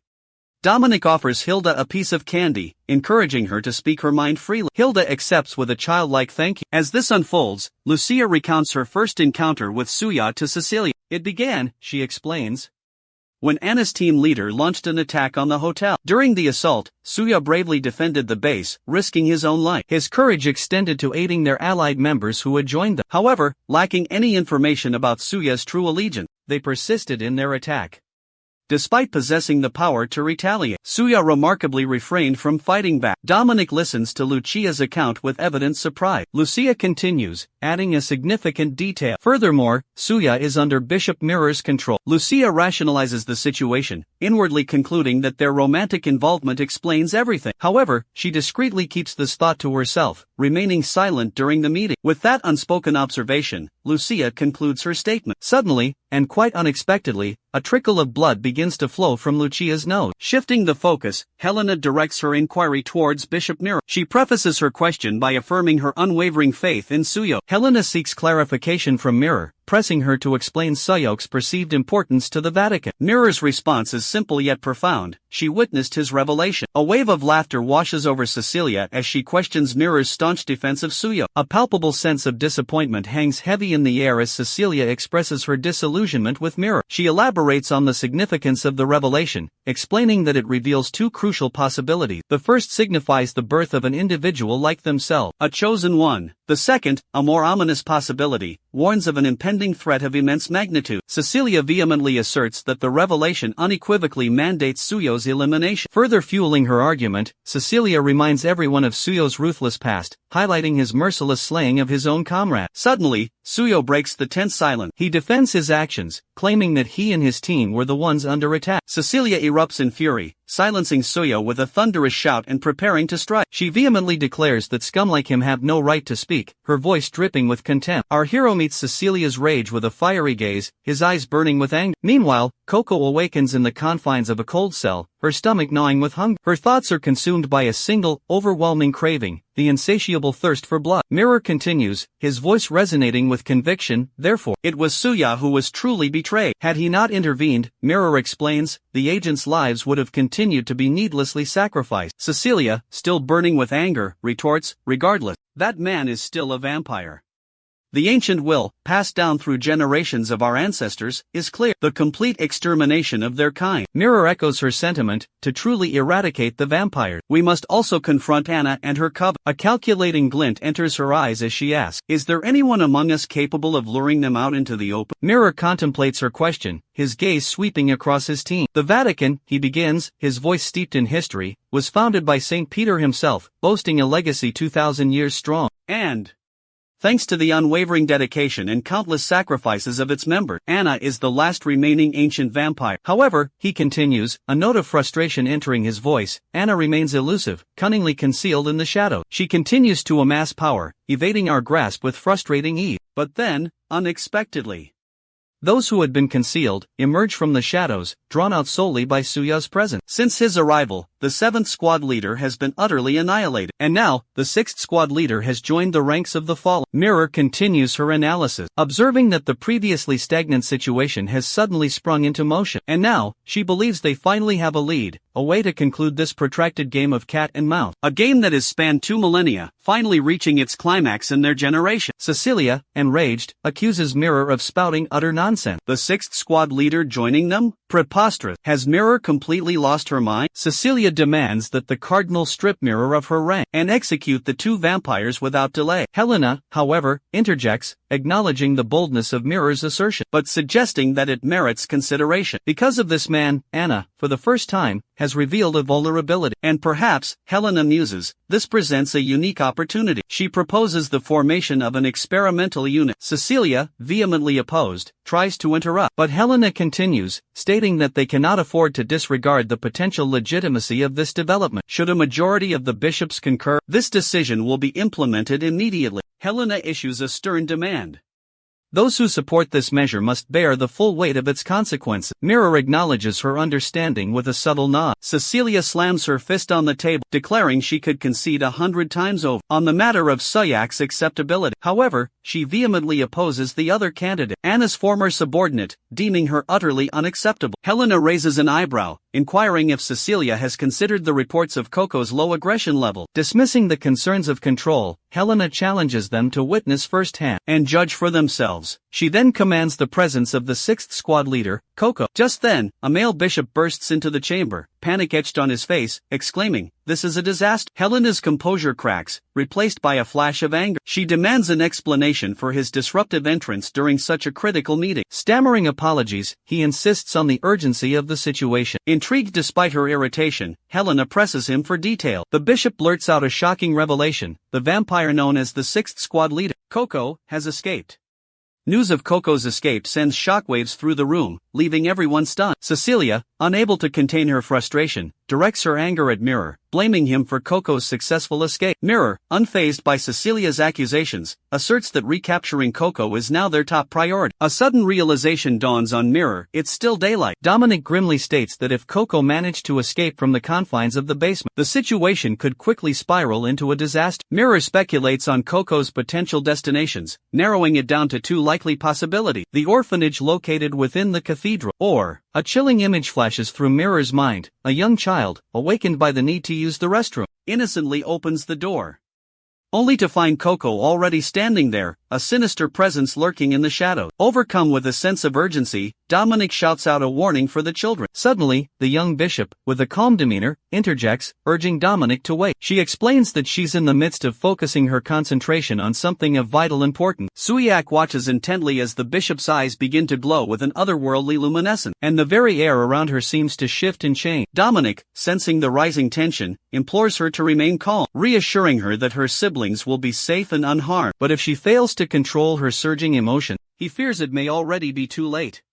Suddenly, crackling electric currents begin to swirl ominously around them. Anticipation thickens in the air as everyone braces for whatever is about to emerge. Lucia's voice rings out, sharp with urgency: "Everyone, be careful." Suliak bellows, his voice filled with concern: "Mirror, it's coming from your side. Look out." Without warning, a sword plummets from the sky, a flash of steel against the chaotic backdrop. Lucia's breath catches in her throat, her eyes fixed on Mirror with a mixture of fear and concern. Helena, too, watches with bated breath, anxiety etched on her face as she searches for any sign of Mirror's well-being. The falling sword grazes Mirror's arm, drawing a thin line of crimson. A gasp escapes Mirror's lips as pain blossoms in her arm, the blood quickly welling out. "Helena," Mirror breathes, her voice shaky with gratitude. "Thank you. You saved my life." Lucia rushes to Mirror's side, her voice frantic: "Mirror, your arm. Are you all right?" Helena's voice cuts through the commotion, firm and decisive: "Lucia, go to the orphanage. Now." "Yes, ma'am," Lucia responds, snapping to attention. Helena turns to Dominic, her gaze unwavering. "Dominic, you take care of Bishop Hilda." Bishop Dominic is implicitly trusted, she continues. "He's the best person for this. It should be well within your capabilities," she adds confidently. Helena addresses the remaining group, her voice ringing with authority. "The rest of us will head to the orphanage immediately." Her eyes lock with Mirror's, a warning clear in their depths: if that vampire causes any trouble, you will be held accountable, Mirror. Understand? Mirror nods resolutely. "Yes, Helena." Cecilia sprints towards the director's office, a sense of urgency propelling her forward. "I knew this would happen," she mutters under her breath. "It's because I'm a vampire."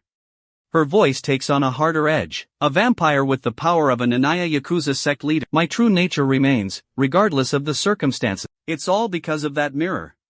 Suddenly, she spots Lucia standing before a door, her presence unexpected. Confusion washes over Cecilia. Why the rush? What is Lucia doing here? Reaching the orphanage room, Cecilia is met with a horrifying sight: the children, every single one in the orphanage, lie still and lifeless. Panic grips her. Is it too late? Has the unthinkable already happened? "Vampire!" Cecilia's voice rings out, filled with rage and despair. "What have you done?" But as she bursts into the children's room, relief washes over her in a dizzying wave. Coco is playing with a child, the little one giggling gleefully while riding on Coco's back. Another child chimes in: "If you want a turn, you have to get in line." It had all been a terrifying figment of her imagination. Cecilia's heart swells with relief. The children are alive, safe, and happy with Coco. After witnessing the unsettling scene, Cecilia grapples with doubt, questioning if that individual truly holds the authority of a squad leader. Mirror bursts into the room, panic, immediately demanding to know what Coco is doing with the children. Upon noticing the fresh blood staining Mirror's arm, Coco's eyes light up with a disturbing excitement, and she pleads with unsettling eagerness for just a single taste. Mirror, however, refuses her request without a moment's hesitation. Cecilia asserts her understanding of the situation with unwavering certainty, declaring, "This is clearly the vampire herself." Despite Mirror's firm rejection, Coco persists in her disturbing pleas for a taste of the blood. Mirror abruptly cuts her off, sharply questioning the disturbing nature of her request. Undeterred by Coco's pleas or Mirror's questions, Cecilia remains resolute in her decision to eliminate the perceived threat. She commands Mirror to move away from Coco immediately. Confused and alarmed, Coco questions the meaning behind Cecilia's order. Coco explains that Suyo explicitly forbade her from consuming the blood of others. Cecilia is taken aback, surprised to find Coco exhibiting self-control despite her apparent vampiric nature. Mirror, equally surprised, wonders aloud if Coco is only permitted to consume her blood. As Cecilia prepares to launch an attack on Coco, suddenly, Dominic takes her hand, gently reminding her that the children are watching, and imploring her to withdraw her power. Hilda rushes in, her face etched with worry, desperate to ensure the children's safety. Relief washes over the children's faces as they see Hilda, their joyous cries of Hilda filling the air. She expresses her immense relief at their well-being, her voice filled with genuine concern as she inquires after their experience. The children excitedly recount their time with Coco, describing their playful interaction. Just then, Mirror urgently whispers to Coco, urging her to wait. But Coco, filled with an unyielding determination, insists on continuing. The children, pointing at Coco, describe her captivating red eye, and how she played with them tirelessly, even allowing them to ride on her back. Their innocent recounting of the joyous moments spent together paints a vivid picture of pure delight. Overcome with emotion, Hilda's eyes well up with tears as she gazes at Coco. Impulsively, Hilda embraces Mirror, offering a heartfelt apology. She expresses her remorse for the pain Mirror endured because of her action. Mirror, ever compassionate, consoles Hilda, explaining that her actions were driven solely by concern for her sibling. She assures Hilda that there was no ill intent, and all is forgiven. Relieved and grateful, Hilda expresses her thanks to both Mirror and Coco. As Coco persistently pleads with Mirror for just a single drop of blood, Suyo bursts into the room, delivering a sharp blow to Coco's head and ending her incessant begging. Meanwhile, in the meeting room, Helena addresses the assembled members, announcing the arrival of the test result. The results confirm the possibility of controlling the two vampire subjects. The decision is met with overwhelming approval from the majority of the bishop. With the consensus reached, they will proceed with the operation. The operation involves an experimental unit that includes the vampire test subject. Helena turns to her team, inquiring if there are any objections to the plan. Cecilia confirms that there is no dissent among the team members. With the unanimous agreement, Helena formally approves the operation and releases Suyo from her restraint. However, Coco, undeterred, continues her attempts to draw blood from Mirror's arm. Over Coco's persistent pleas, Helena continues her address. She officially appoints Mirror as the squad leader of the newly formed team. Finally, Helena declares the conclusion of the bishop meeting. The meeting officially adjourns.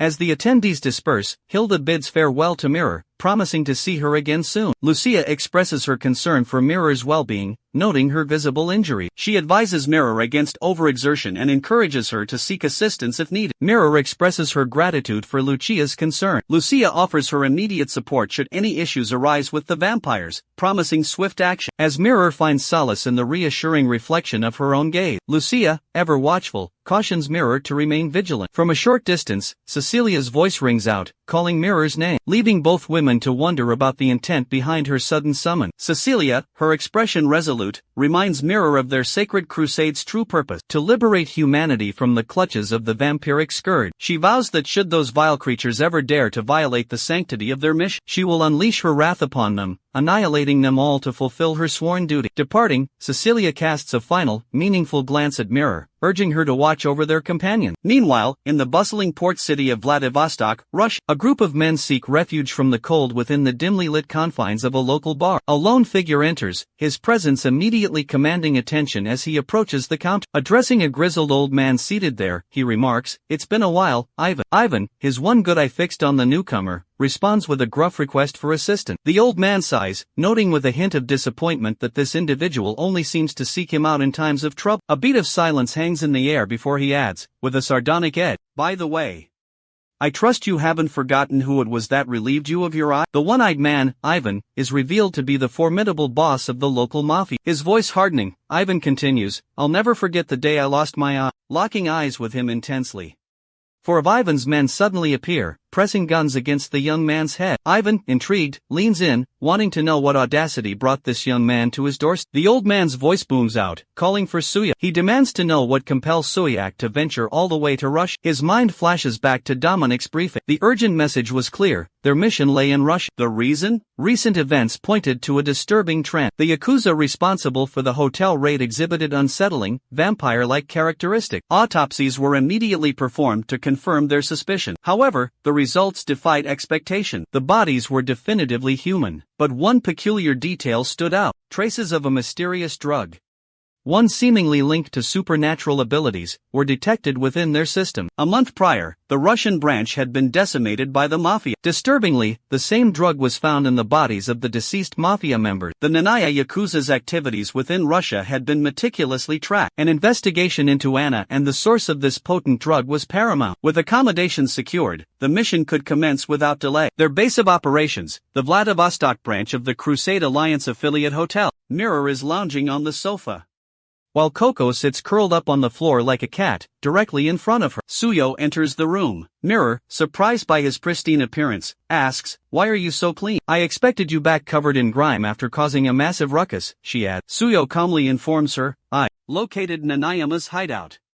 I've already formulated the operation and will brief you now," he continues, "so listen carefully." He emphasizes, "Make sure you understand everything." Mirror, perplexed, wonders aloud, "How did you manage to gouge out his eye and yet get him to surrender the information so easily?" Suyo retorts, "Do you want me to rough him up some more? Don't you remember? The Nanayama Yakuza and Ivan are sworn enemies?" He reiterates, "Now, pay close attention." After Suyo outlines his plan, Mirror is visibly impressed. As expected from a top agent, she exclaims, delighted. "I'm in," she declares, readily agreeing to the plan. "What's my role?" she inquires, eager to participate. And, was there truly no other option? "This is the most effective course of action," Suyo assures her, "given the current circumstances."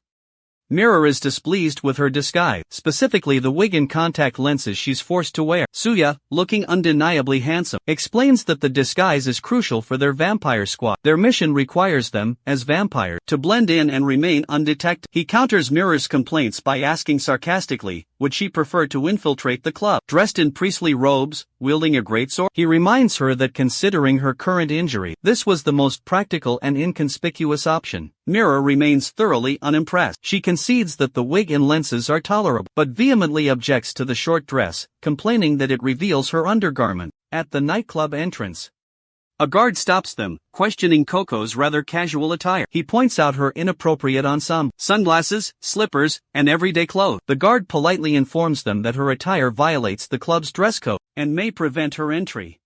Mirror, unable to understand, leans towards Suya and asks what the guard is saying. The guard, unable to understand Russian, grows increasingly impatient. In a bold move, Coco unzips her shirt, revealing her cleavage. The guard, momentarily stunned, allows them to pass without further question. Mirror expresses surprise, but Suya confirms their successful entry, relief washing over her. With a shared look of determination, Suya voices her hope that each member executes their assigned task flawlessly. The moment of truth arrives, the operation is officially underway. Stepping inside, Mirror is immediately taken aback by the club's interior. She observes men and women engaged in a whirlwind of debauchery. Disgust washes over Mirror as she angrily denounces the scene before her, muttering "corrupted bastards" under her breath. Overwhelmed, she grapples with the challenge of blending into this chaotic environment. Uncertainty clouds her mind as she wonders what her next move should be. Lost in thought, a sudden touch on her shoulder sends a jolt of fear through her. Reacting instinctively, she cries out in surprise, involuntarily invoking the name of Jesus Christ. A man stands behind her, his voice smooth as silk as he greets her with a disarming, "Hello, beautiful." Mirror is completely caught off guard.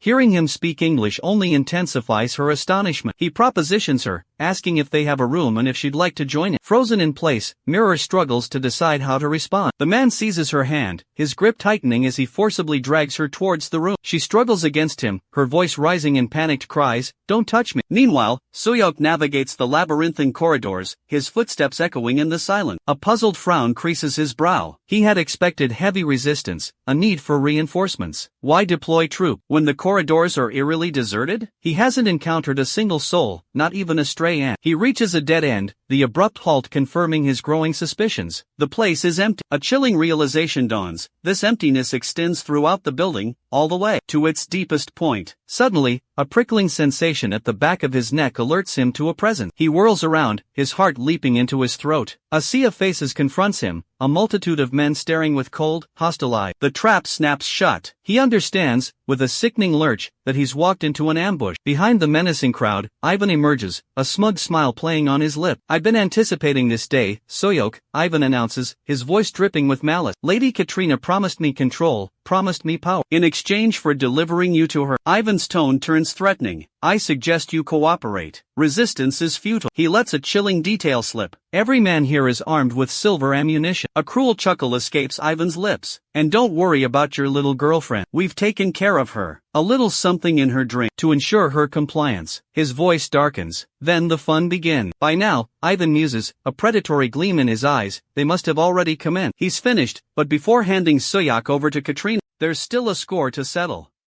Ivan brandishes his knife, intent on destroying Suyak's remaining eye. Suyak's mind flashes back to his conversation with Mirror. He recalls informing her about obtaining the location of the Nanaya Yakuza's operation. Mirror's warning echoes in his memory. This was the same man who took his eye. And yet, Suyak handed over the information so readily. Their intention was clear. They wanted to manipulate them into raiding the location. The Nanaya Yakuza and Ivan were supposed to be sworn enemies. Suyak realized they wanted him to believe in this fabricated animosity. Falling for the deception and raiding the location would be a grave mistake. It was a blatant trap, designed to corner them and seal their fate. They would declare, without a shred of hesitation, that their game was over. Relief washes over Suyak, knowing they had successfully avoided the trap he anticipated. Ivan, perplexed, questions Suyak's cryptic remark. Our hero surmises that when Ivan was tasked with eliminating Anna, he conducted thorough research on their organization. He discovered a crucial detail. During the distribution of their goods, they don't forge alliances. They don't collaborate. Instead, they consume. They absorb. They assimilate. Their merchandise was being openly traded within his territory. Ivan's mind raced. Did this bastard know all along? Was he aware? Had he orchestrated the Nanayama Yakuza's demise? Was his organization's downfall engineered by this man? A chilling fear gripped Ivan. Could Suyak still pose a threat? Could he still kill them all? Rage contorted Ivan's face. Turn that bastard into a beehive, he roared at his men. Fill him with lead. A hail of bullets erupted, a storm of lead directed at the lone figure. Undeterred, he charged towards Ivan and his men, a whirlwind of motion. Ivan's blood ran cold. A direct assault. He hadn't anticipated this brazen attack. Panic surged as he saw the path littered with spent silver casings, a testament to the futile barrage. Even a single well-placed shot, a momentary hesitation, could mean the difference between life and death. Disbelief washed over Ivan. Suyak was deflecting the bullets with a knife. Each projectile met steel and was redirected. In a heartbeat, in the blink of an eye, he was upon them. A deadly dance ensued, each movement precise and lethal, as Suyak cut down Ivan's men one by one.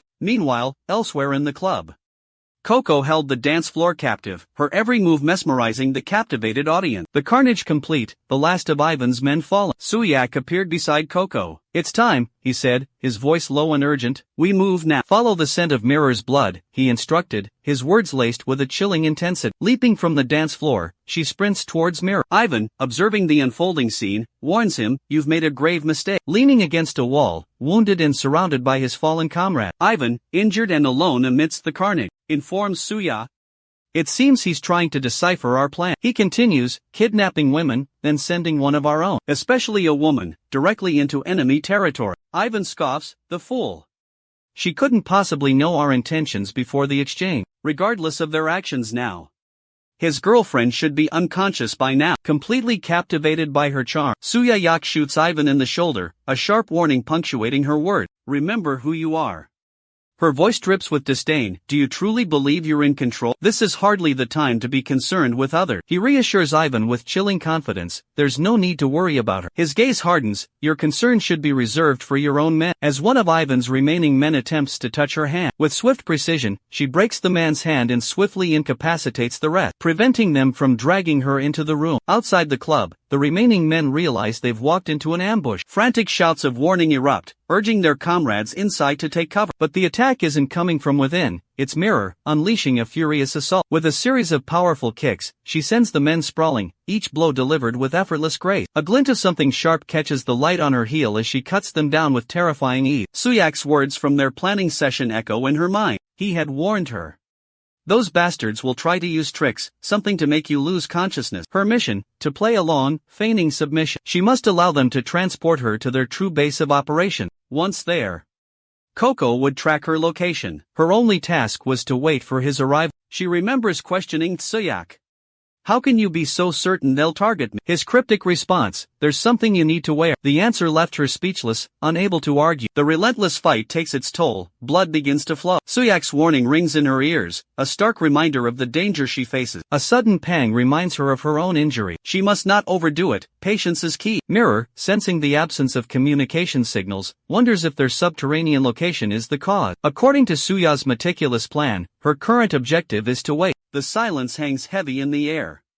Then, cutting through the stillness, a chilling phrase reaches her ears. This is the last one. The words last one imply others captured before her. A terrifying realization dawns. Others, suffering unimaginable horrors, might be trapped somewhere nearby. Guilt washes over her. She silently apologizes to Suya, remembering Cecilia's word. Their core mission, their solemn duty, is to rescue those ensnared by vampires. Even if it means descending into the depths of hell itself. She must act. She must save them. Resolutely, she moves towards the hidden entrance to the lower level. Her affiliation with the Vatican compels her. It is her duty, her sacred charge, to help those in need. A disturbing question arises, why are so many being abducted? Several vehicles depart the club, disappearing into the night. Yet, only a fraction of them arrived at this location. The chilling conclusion is inescapable. There must be other holding places, other secret locations where the kidnapped victims are being taken. What's the purpose of all this?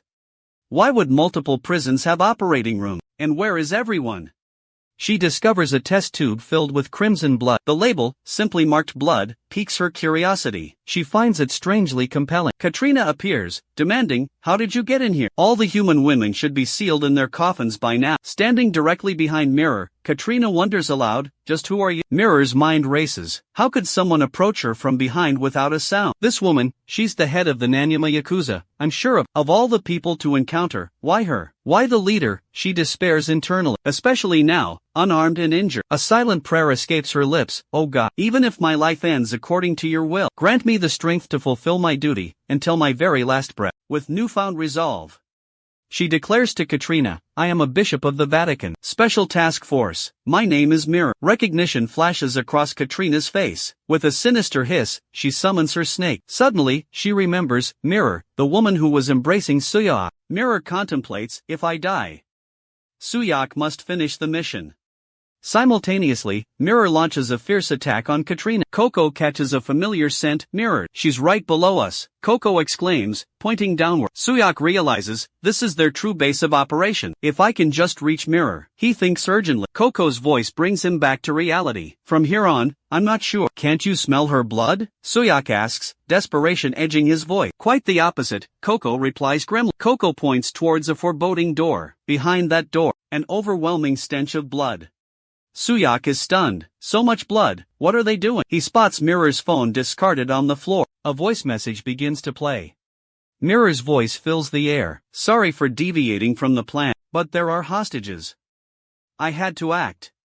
The task force's mission is to save people from vampires, and saving innocent lives takes priority over our own, over the task force itself. She silently hopes he'll execute his mission flawlessly, her faith entrusted in his capable hand. As his comrade, her belief in him is unwavering. He urges Coco to move quickly, the urgency palpable in his voice. A wave of worry washes over Coco. We need to rendezvous with Mirror, she insists, her voice laced with anxiety. Suyak, sensing her distress, questions, what's wrong, Coco? Coco's voice trembles slightly. I smell it. The same scent as when we encountered Red. Suyak's eyes widen in shock. A vampire? Here? Their leader, Coco clarifies, her fear escalating. The leader is here. Suyak's mind races. How many, Coco? Do you know how many? He presses further. Are you certain it's the leader? Coco shakes her head, her voice barely a whisper. I don't know. He observes Coco's sudden descent into panic, her breathing shallow and rapid. Her anxiety is overwhelming, exhibiting classic symptoms of PTSD. He cuts through the rising panic. We can't delay any longer. Post-traumatic stress disorder. He trails off, his voice firm. There's no more time. Uncertainty gnaws at him. What awaits them below? He can only speculate. But one thing is certain. Mirror is in danger. A sense of unease settles over him. The facility is eerily silent, devoid of any signs of recent activity. Something is wrong. Terror grips Coco, her fingers digging into his arm as she huddles close. Overwhelmed, Coco pleaded with Suyak to return, confessing her discomfort and fear. Suyak urged Coco to persevere just a little longer, promising to rescue the hostages in Mirror. He acknowledged the difficulty but implored Coco to continue her detection effort. Suddenly, Suyak's eyes fell upon a chilling discovery. bloodstains on the floor. He instantly recognized the ominous sign of someone being dragged, the absence of any struggle suggesting a lack of resistance. The implication was clear, the hostages had been drugged. Suyak informed Coco that following the trail would lead them to the captives, urging her to hold on just a little while longer. He assured her they would soon escape, but Coco's voice was filled with dread. It's Mirror's blood. The chilling realization struck Suyak, Mirror had been captured. Without hesitation, both of them raced towards Mirror's location. A terrifying thought gripped Suyak. Had Mirror encountered the leader? He berated himself, remembering his warning to Mirror not to overexert herself with her injuries. A silent prayer for her safety escapes his lip. Gun drawn, he bursts into the room, adrenaline coursing through his veins. A chilling sight greets him, a room filled with women, each suspended in large, cylindrical glass jars. Submerged in a viscous liquid, they float lifelessly. A wave of nausea washes over him. What is this place? His mind races, grappling with the horror before him. What in God's name is happening here? Could this be some sort of twisted human experiment? His eyes fix on a sinister detail, a crimson fluid being injected into the arms of the unconscious women. Why? What is that stuff? Coco's small voice breaks through his horrified trance. It hurts, Ayaka. She hated the red stuff too, she whimpered. A terrifying realization dawns on him. Is this where Ayaka and Coco were subjected to the same horrifying treatment? Is this the source of their suffering? Suddenly, everything clicks into place. These bastards are kidnapping innocent people, using them as lab rats in some grotesque experiment to create vampires. That crimson liquid.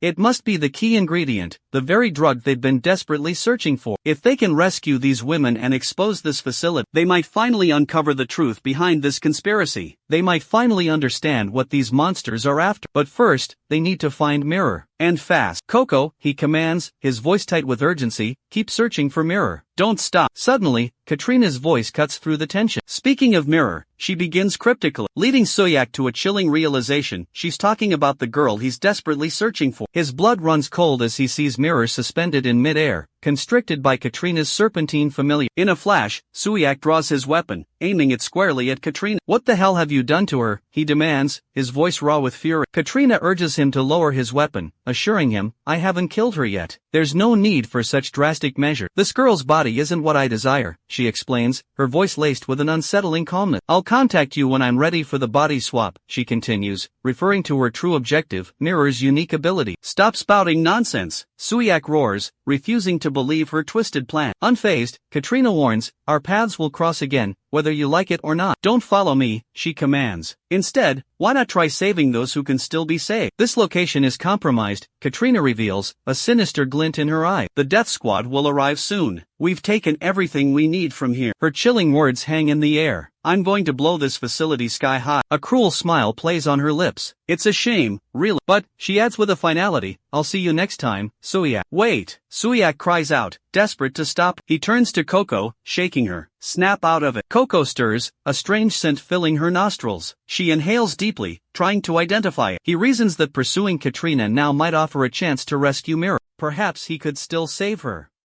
But even if he succeeds in rescuing Mirror, Katrina's intentions remain clear. She won't kill Mirror immediately. Katrina's chilling words echo in his mind. She'll contact him when she's ready to swap body. He vividly recalls Katrina's ominous promise. A terrifying realization grips him. These innocent lives will be lost if he doesn't act swiftly. The weight of decision crushes him, he must choose. Suddenly, Mirror's words flash through his mind. A stark reminder of the Death Squad's mission, to protect innocent lives from the vampire threat. Saving others takes precedence over her own life, even over the squad's survival. Her voice rings in his ears, filled with unwavering faith. She trusts him to carry out her mission. She believes in him completely. Consumed by rage and frustration, he lashes out, shattering the glass container. But his fury is abruptly interrupted by a deafening explosion that rocks the entire hall. Our hero finds himself huddled beside a wall, thoughts consumed by Mirror and the overwhelming guilt he feels for her capture. Despair washes over him as he realizes Katrina has escaped with Mirror. Now, the fate of the remaining girls rests solely on his shoulders. He must save them. It had been a harrowingly close call. A wave of anguish washes over him, remembering the devastating loss of life, all but one lone girl. The image of her is seared into his memory. He recalls her gaze, locked onto his from within the confines of the glass container. Her eyes, a haunting crimson, stood out starkly amidst the carnage. She was the sole survivor amongst the test subjects. The blast had inflicted grievous injuries upon all the girls, yet she alone exhibited a miraculous recovery, her wounds healing with unnatural speed. A chilling realization dawns upon him: the experiment had been a success. She had become a vampire. The girl stirs, her eyes fluttering open. A soft thank you escapes her lip, but her gratitude is quickly overshadowed by a desperate plea: "Please, kill me." The words are heavy with despair. She explains that she was a nun, devoted to serving God, and now, her body feels violated, desecrated by the transformation. A fragmented memory surfaces, Suya, leaning over her, letting his blood drip into her mouth to revive her. The thought of sustaining herself on the blood of others fills her with revulsion. "If that is the price of life," she whispers, "then I do not wish to live." Her pleas become increasingly frantic, desperate. He attempts to reassure her, explaining that their organization is dedicated to protecting humanity from vampires. They do not harm the victims, only the predator. Understanding floods her eyes, a horrifying realization replacing her desperation. Suddenly, with a burst of frantic energy, she snatches a shard of broken glass and lunges towards her heart. He understands the disorientation, the sudden, jarring transformation into a vampire. He remembers his own overwhelming experience, waking up a creature of the night. Gently, he takes her hands in his touch grounding her in the present moment. He holds her firmly, preventing her from ending her life. He won't let her succumb to despair. He recounts his own experience, how, after his transformation, a member of the order found him. That encounter, he explains, gave him a renewed purpose, a reason to continue living. He reminds her of her inherent selflessness, her unwavering dedication to saving others. And now, he emphasizes, her compassion has saved him. He is living proof of her impact. He expresses his unwavering belief in her. She will find her own reason to live, for both their sake. Even if it takes time, he encourages her to persevere, to hold on to hope. "Don't give up," he pleads. Tears streaming down her face, she drops the sharp shard of glass. Overwhelmed with emotion, she throws herself into his arms, clinging to him tightly. She sobs uncontrollably, the raw grief pouring out of her like a child. Suya reflects on Mirror's words, finding solace in the fact they saved at least one person. He remembers her promise, and vows silently to save her as well. He won't let her down. Suyak's thoughts are consumed by her, a silent prayer for her safety echoes in his mind. "Please be safe," he implored. Hours earlier, Katrina paces impatiently beside the unconscious Mirror. Her frustration is evident as she voices her impatience. "They should just kill her," she insists, her voice sharp with urgency. She questions the logic of keeping the captured bishop alive, referring to him derisively as a jerk. Her argument is blunt: since they've already apprehended the bishop, why not eliminate him? She reasons that his death would serve as perfect. However, Anna, in a display of authority, firmly overrides Katrina's suggestion, ordering her to comply with the existing plan. She asserts that she already has a strategy in place. With a sharp, condescending tone, Anna warns Katrina that, unlike her, she actually engages her intellect. She mocks Katrina with the biting insult, "man-crazy jerk." As Anna continues her condescending lecture, Katrina's irritation becomes visibly apparent. Unable to tolerate the insults any longer, Katrina interrupts Anna, warning her not to underestimate her capabilities. Suddenly, one of Katrina's venomous snakes lunges towards Anna in a swift attack, but with astonishing speed and precision, Anna crushes the snake with her bare hand. She coolly reminds Katrina who holds the true power in their exchange. Enraged, Katrina reiterates her warning, furiously emphasizing her previous admonition against being belittled. Without further hesitation, Katrina unleashes a full-scale assault on Anna, but Anna, displaying superior strength and skill, effortlessly overpowers Anna. With a condescending gaze, looked down at Katrina, taunting her with accusations of arrogance brought on by a mere taste of blood. She even remarked, with a cruel smirk, that Katrina had grown more appealing, while her attention had been elsewhere.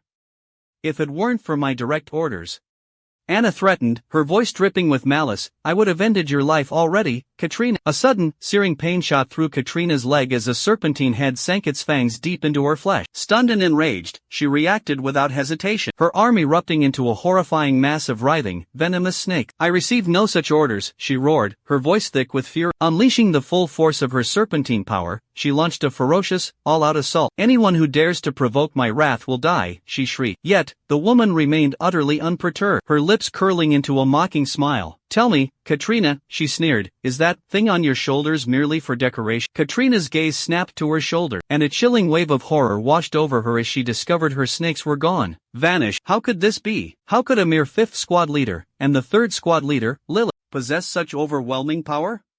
The terrifying realization dawned on Katrina: she was facing an opponent on an entirely different level. A vampire of this caliber, In a moment of frustration, she disparagingly calls her a jerk. Katrina asserts that Suya was promised to her, and declares she will tolerate her presence only until that promise is fulfilled. With a dismissive air, she turns and departs. Her curiosity piqued about what Sulyak intends to do with the girl. Sulyak cryptically informs Katrina that when it comes to pest control, her methods are far more sophisticated than simply reacting to what's immediately in front of her. Sulyak leads the girl to his room and poses a chilling question: does she desire the annihilation of her entire kind? Suddenly, another formidable bishop bursts into the room, declaring his intent to raid their nest, a menacing gun gripped in his hand, pointed directly at Sulyak's head. This bishop is under Katrina's control, a puppet acting on her behalf. He delivers a message to Sulyak from Katrina, leaving Sulyak to wonder in astonishment how she managed such a feat. The bishop relays Katrina's message. The woman is being held captive in a location known only to Katrina. Sulyak is ordered to go there tonight. The bishop tosses a letter at Sulyak's feet, issuing a stark warning: he must come alone. The woman, he realizes with a chilling certainty, is a dead woman walking. She's been marked for death, left to await her execution. His message delivered, his grim task complete. The bishop raises the gun to his temple and fires, a single, sharp report echoing in the room. The act is a final, desperate attempt to destroy the evidence, to silence the truth forever. Other bishops, alerted by the gunshot, rush towards the scene. Confusion and panic etched on their faces as they try to comprehend the unfolding chaos. The chilling realization dawns on them: she knows. She knows their location, their secrets, their plan. Coco's gaze is fixed on the lifeless bishop, on the gruesome entry wound where the bullet claimed his life. With a chilling practicality, she suggests cleaning up the mess, disposing of the body. The other team members exchange grim glances. They're trapped, bound to obey her commands. They have no choice. They must comply with her demands, no matter how ruthless. Coco's voice cuts through the tension. The operative Katrina used, she reveals, smells of mirror. The implication is instantly clear. Deploying that specific operative means Mirror has been recently moved, relocated to a new hiding place. Suyak turns to Coco, his voice urgent. Can you find Mirror? Nah, I can follow the scent, she replies, her voice unwavering. Suyak outlines his plan. If that's the case, he states, I'll go to Katrina.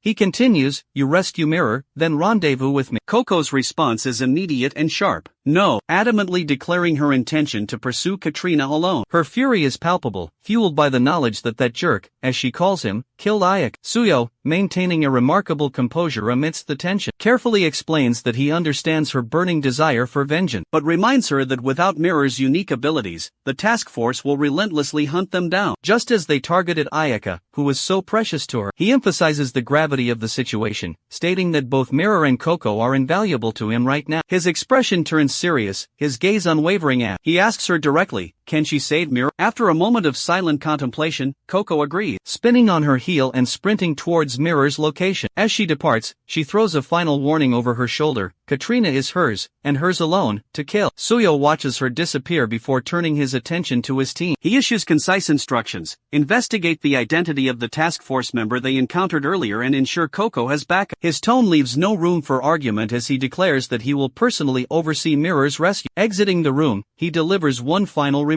Mirror will decide how to handle the vampire situation later. For now, their immediate priority is to ensure Mirror's safety and monitor her closely. His team acknowledges the order with crisp efficiency, leaving no doubt about their commitment. Their unwavering obedience speaks volumes about their trust in their leader and the urgency of the mission. Turning his attention to the newcomer, he issued a firm command: stay here. With a calm demeanor, she simply replied, okay. Yak's thoughts drifted to Coco, knowing the burning desire she must feel to confront the one responsible for her precious friend's death. If that's the case, he thought, then her. He couldn't guarantee he'd let that woman live much longer. Under the cloak of night, Yak arrived at a church and stepped inside. Katrina greeted him with a chilling smile. You're late for our wedding, she purred. Katrina, adorned in a bridal gown, gestured around the church. So many guests have come to celebrate with us. But the guests were far from ordinary, they were vampires. Her voice dripped with mock concern. How could the groom be so tardy? Yak's gaze locked onto Katrina. Piss off, he spat, and unleashed a hail of bullets, each finding its mark in a vampire's head. A vampire lunged at him from behind, but Yak swiftly dodged the attack and retaliated with lethal force. Another vampire raised a gun, but before he could pull the trigger, Suya sent him flying with a powerful kick, then finished him off with a shot. With cold efficiency, he snatches up the body of a fallen vampire, using it as a gruesome shield against the hail of bullets. Unfazed, he returns fire, his own weapon spitting death. The attackers fall one by one until, with a deafening click, his gun runs dry. Just then, another vampire lunges forward, weapon raised. But he's too slow. With preternatural speed, he sidesteps the bullet and plunges his knife into the attacker's heart. Another vampire meets the same swift end, falling victim to the deadly blade. He turns to Katrina, his voice a low growl. "Playtime's over," he warned. "The mirror. Tell me where it is." His demand hangs heavy in the air. Katrina, however, remains unnervingly calm, a look of dark admiration in her eyes as she observes his brutal efficiency. "Such intensity," she purrs. "There's no need for this. I didn't bring you here to fight." Her voice takes on a sharper edge. "Kill me," she warns, "and the mirror dies with me."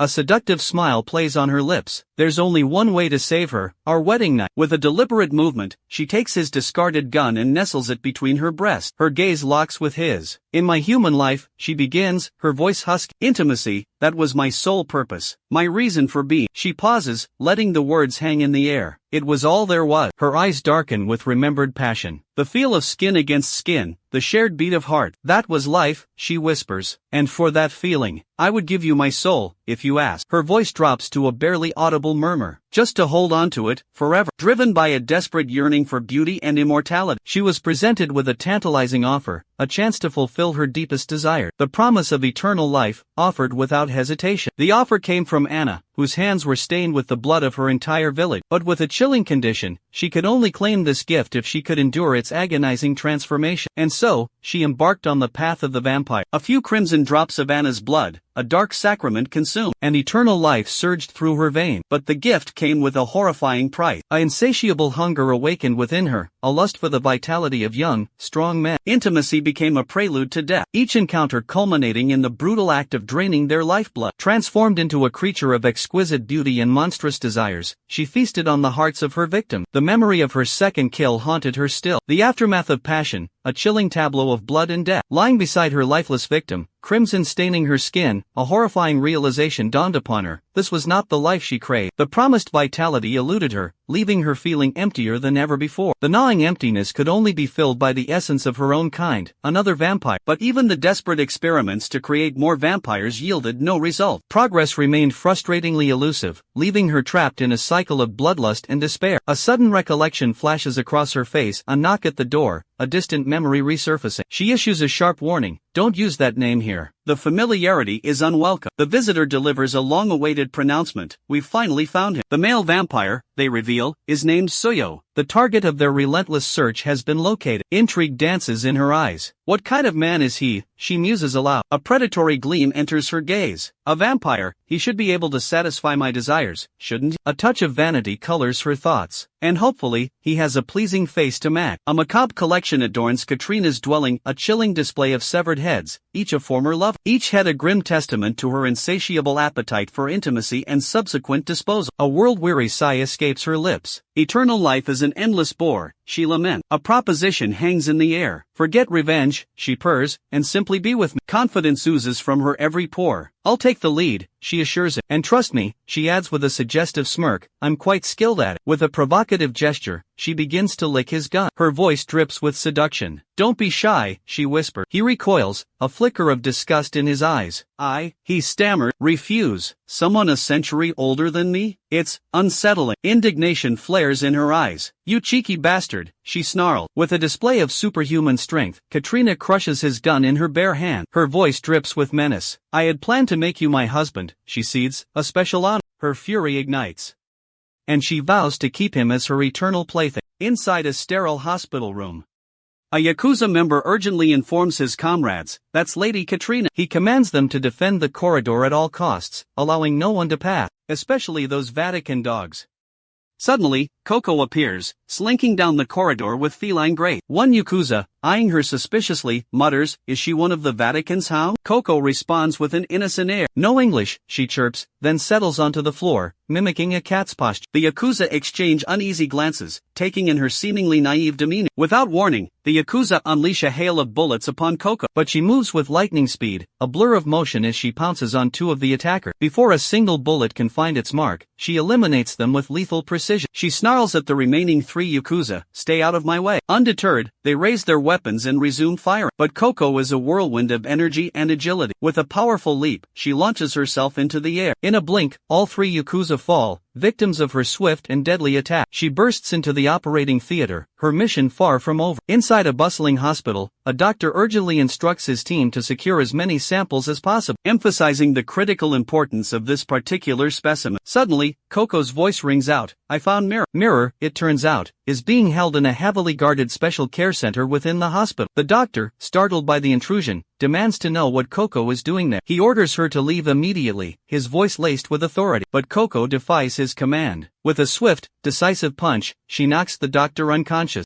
In the ensuing chaos, Coco hefts Mirror onto her back and makes a desperate dash for the hospital exit. Other doctors, alerted by the commotion, try to intervene, declaring that she can't be allowed to take Mirror. Coco's mind races. She knows she has to escape quickly. Her thoughts flash to Suyakt. If it weren't for him, she remembers his words, understanding her thirst for revenge, but reminding her that right now, both she and Mirror are the most precious things in his life. He urged her to save Mirror and return to him safely. She recalls her own fierce vow, her promise to him that she would be the one to kill Katrina. The memory fuels her determination. Just as she reaches the exit, a woman's voice cuts through the air, calling Coco's name. She asks if Coco remembers her, remarking that it's been a considerable amount of time since their last encounter. Her gaze fixed on Coco struggling under Mirror's weight, she asks, "Are you trying to take that?" And if she is, basic decency dictates she should ask permission before taking something that belongs to someone else. Coco's curiosity is piqued. Just who is this audacious woman? Meanwhile, Katrina's serpentine minions are slithering relentlessly towards our protagonist. But he's not backing down. With each precise shot, he takes down another snake. A grim sense of déjà vu washes over him. This feels eerily familiar. Katrina's strategy is simple but brutal: attrition. She'll keep sending her snakes until he exhausts himself. The relentless resurgence of the serpentine heads makes this a terrifyingly effective tactic. She intends to wear him down, chip away at his strength until he can no longer fight back. Undeterred, he continues his relentless assault, his weapon spitting fire and death at the oncoming horde. Katrina observes with a cruel smirk, mocking his futile attempts. "You're shooting at nothing," she taunts. As the poisonous fog thickens and the serpentine onslaught intensifies, desperation begins to creep into his movement. The combined assault on his senses and his physical endurance is pushing him to the brink. Both his mind and body are screaming in protest, nearing the absolute limit of their capability. And for Katrina, this is the perfect moment to strike. The hunter becomes the hunt. She savors his struggle, his futile attempts to escape. It's over, she thinks. He's already heard. Suddenly, Suya's voice cuts through the chaos. "You fell for it," she cries out, a warning laced with urgency. Katrina is momentarily stunned. Fell for what? What trickery is this? As she cautiously approaches him, trying to decipher the meaning of Suya's word, he explodes into action, a flash of silver as his knife arcs towards her, leaving a gash across her face. Stunned, she grapples with the realization of who she's facing. This is no ordinary opponent. His sanity is clearly in question. He leans in, his voice a low growl. "It's over for you." As her face swells with rage and pain, she unleashes a cloud of venomous gas. But he's ready. With a swift flick of his knife, he slices through the toxic fumes, dispersing them. Her serpentine allies vanish as she clutches her bleeding face. Crimson stains her fingers.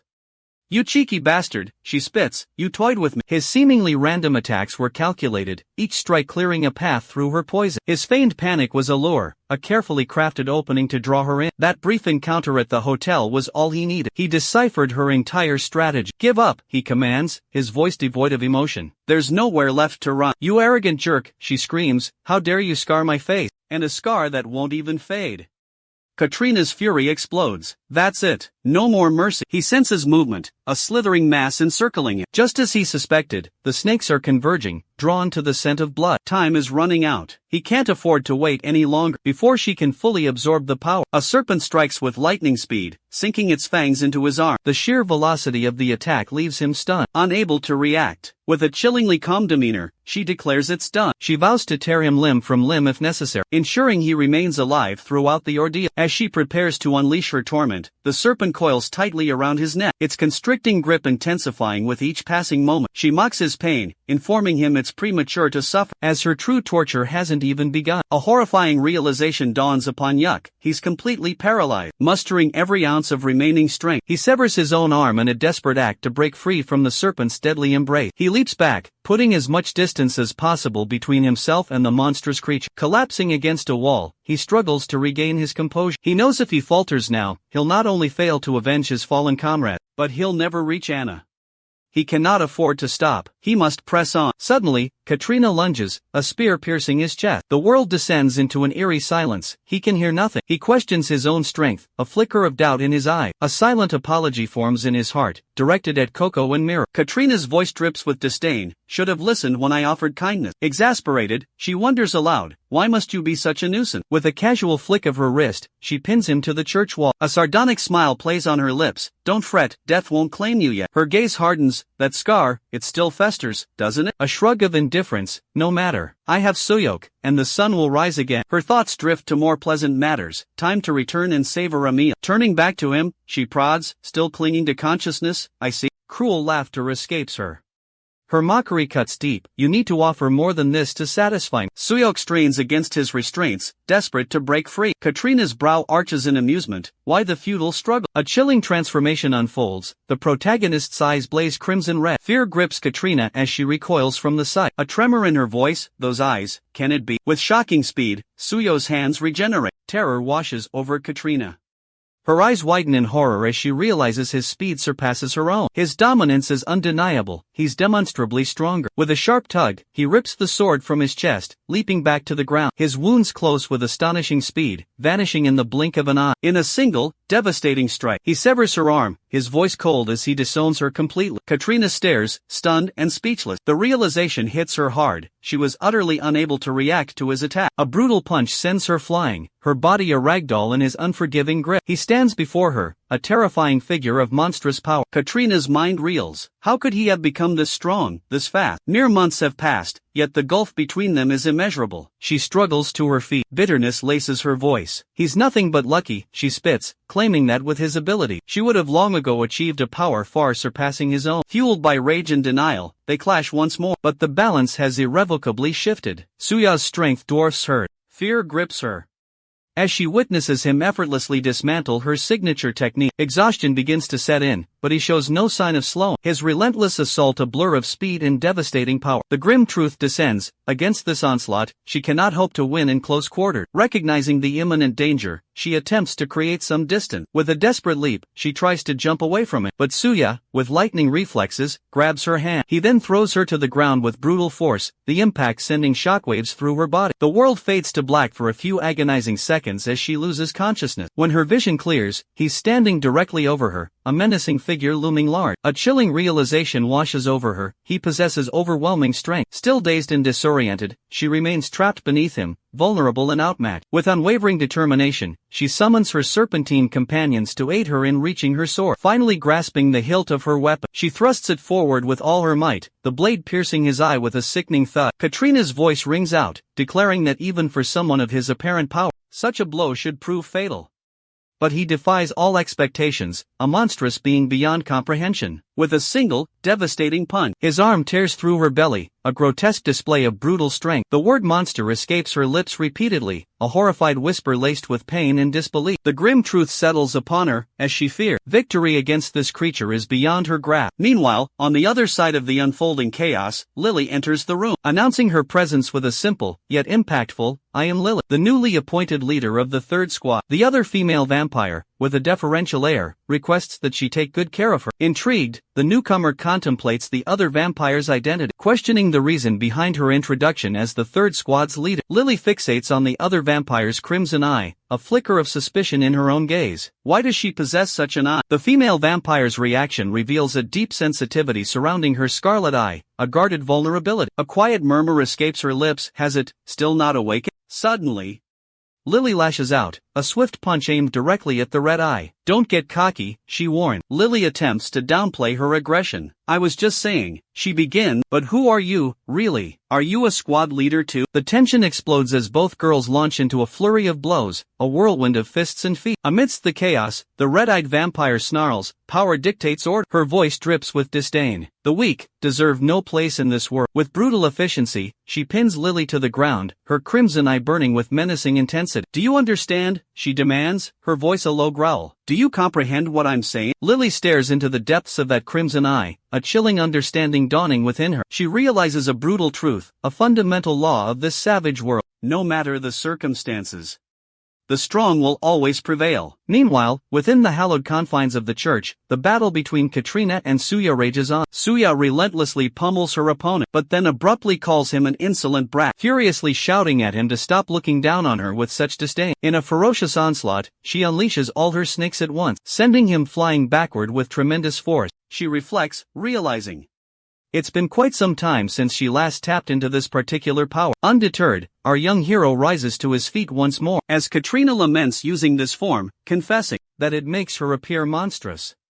But now that he's witnessed this transformation, she declares he must die. With a terrifying surge of power, Katrina metamorphoses into a colossal serpent. Now a chilling hybrid of snake and human, Katrina stands face to face with Suyo in a dramatic standoff. They charge towards each other, a blur of motion. Then suddenly, she spits a stream of venom directly at him. With chilling finality, she informs him that this is the end, that even his remarkable regenerative ability won't save him from complete annihilation. The venom, potent enough to dissolve his very being, will then turn gaseous, melting him down at a cellular level, leaving him to writhe in excruciating agony until his final breath. The venom rapidly takes hold of Suya, its corrosive power dissolving his flesh within seconds. With a cruel smirk, she leans down, meeting his dissolving gaze. Finally, she whispers, "We're on equal footing." She mocks his supposed gifts, his abilities now rendered useless. "Did you really believe," she scoffs, "that you could defeat me?" Leaving him to his fate, she turns to leave the church, a condescending laugh echoing in her wake. How pathetic he was. As she strides toward the exit, a figure emerges from the shadows behind her. Intrigued, she pauses, a flicker of curiosity in her eyes. What was this? Confusion washes over her. He should be nothing more than a puddle of goo by now. Why hadn't he succumbed to the venom? To her utter astonishment, Suyak stands before her, fully regenerated and ready to strike. His fist connects with her jaw in a resounding blow. A look of disbelief contorts her face. Could his regeneration truly outpace the venom's destructive power? Outside the church, Coco screeches to a halt in a car, leaning out the window and yelling frantically, "Hold on, Suyak." Mirror, seated beside Coco, urgently pulls her back inside. "Don't be foolish," she warns. "Keep your head down." Her voice drips with venom as she addresses Suyak. "I'm coming for you, Suyak," she snarls. "And this time, you're going to die." Mirror's head continues to spin from the unexpected turn of events. Disoriented, she struggles to recall how much time has passed. Her memory is a blank canvas since her last encounter with those men underground. A chilling thought grips her: if Coco's words hold true, and Suya confronted the squad leader alone, then he's in grave danger. A silent prayer escapes her lips, urging Suya to hold on. The church looms into view, bringing their frantic journey to a halt. Coco bursts from the car, adrenaline fueling her desperate sprint inside. Mirror's voice, sharp and commanding, orders the remaining team members to hold their position. Coco's voice echoes through the desolate space, calling out Suyak's name. Uncertainty gnaws at her. Has he already been defeated? Reaching the church's interior, a scene of utter devastation greets them. The church's interior lies in ruins, a testament to a ferocious struggle. Mirror's mind races. This destruction, could it be the fifth squad leader's devastating ability? He cautions Coco against approaching too closely, his voice laced with concern. A more pressing question hangs heavy in the air. Where is Suya? Coco echoes the unspoken fear, her eyes frantically searching for any sign of her comrade. Katrina's sharp gaze suddenly falls upon the girls, her surprise evident. Their presence here is unexpected, baffling. What could have brought them? Lily was explicitly tasked with keeping watch over them. A wave of anger washes over her. A momentary lapse in vigilance, a single second of distraction. And now, a jarring punch to her face abruptly cuts short her train of thought. This time, the attack leaves deep, gaping wounds across Katrina's face. Enraged, she screams, calling him a damn cockroach, and desperately wishing for his demise. Katrina, battered and bruised, now lies suspended in midair. Mirror, observing the scene, expresses concern for Suya. Katrina, overhearing, snarls a warning at Mirror, threatening that she's next. Despite her precarious situation, Katrina remains fixated on how they managed to bypass Lily's defenses. However, she resolves to kill them first and ponder the mystery later. Suyuk, focusing his energy, gathers his power for a counterattack. Katrina believes that with a concentrated blast of venom, she can obliterate them both.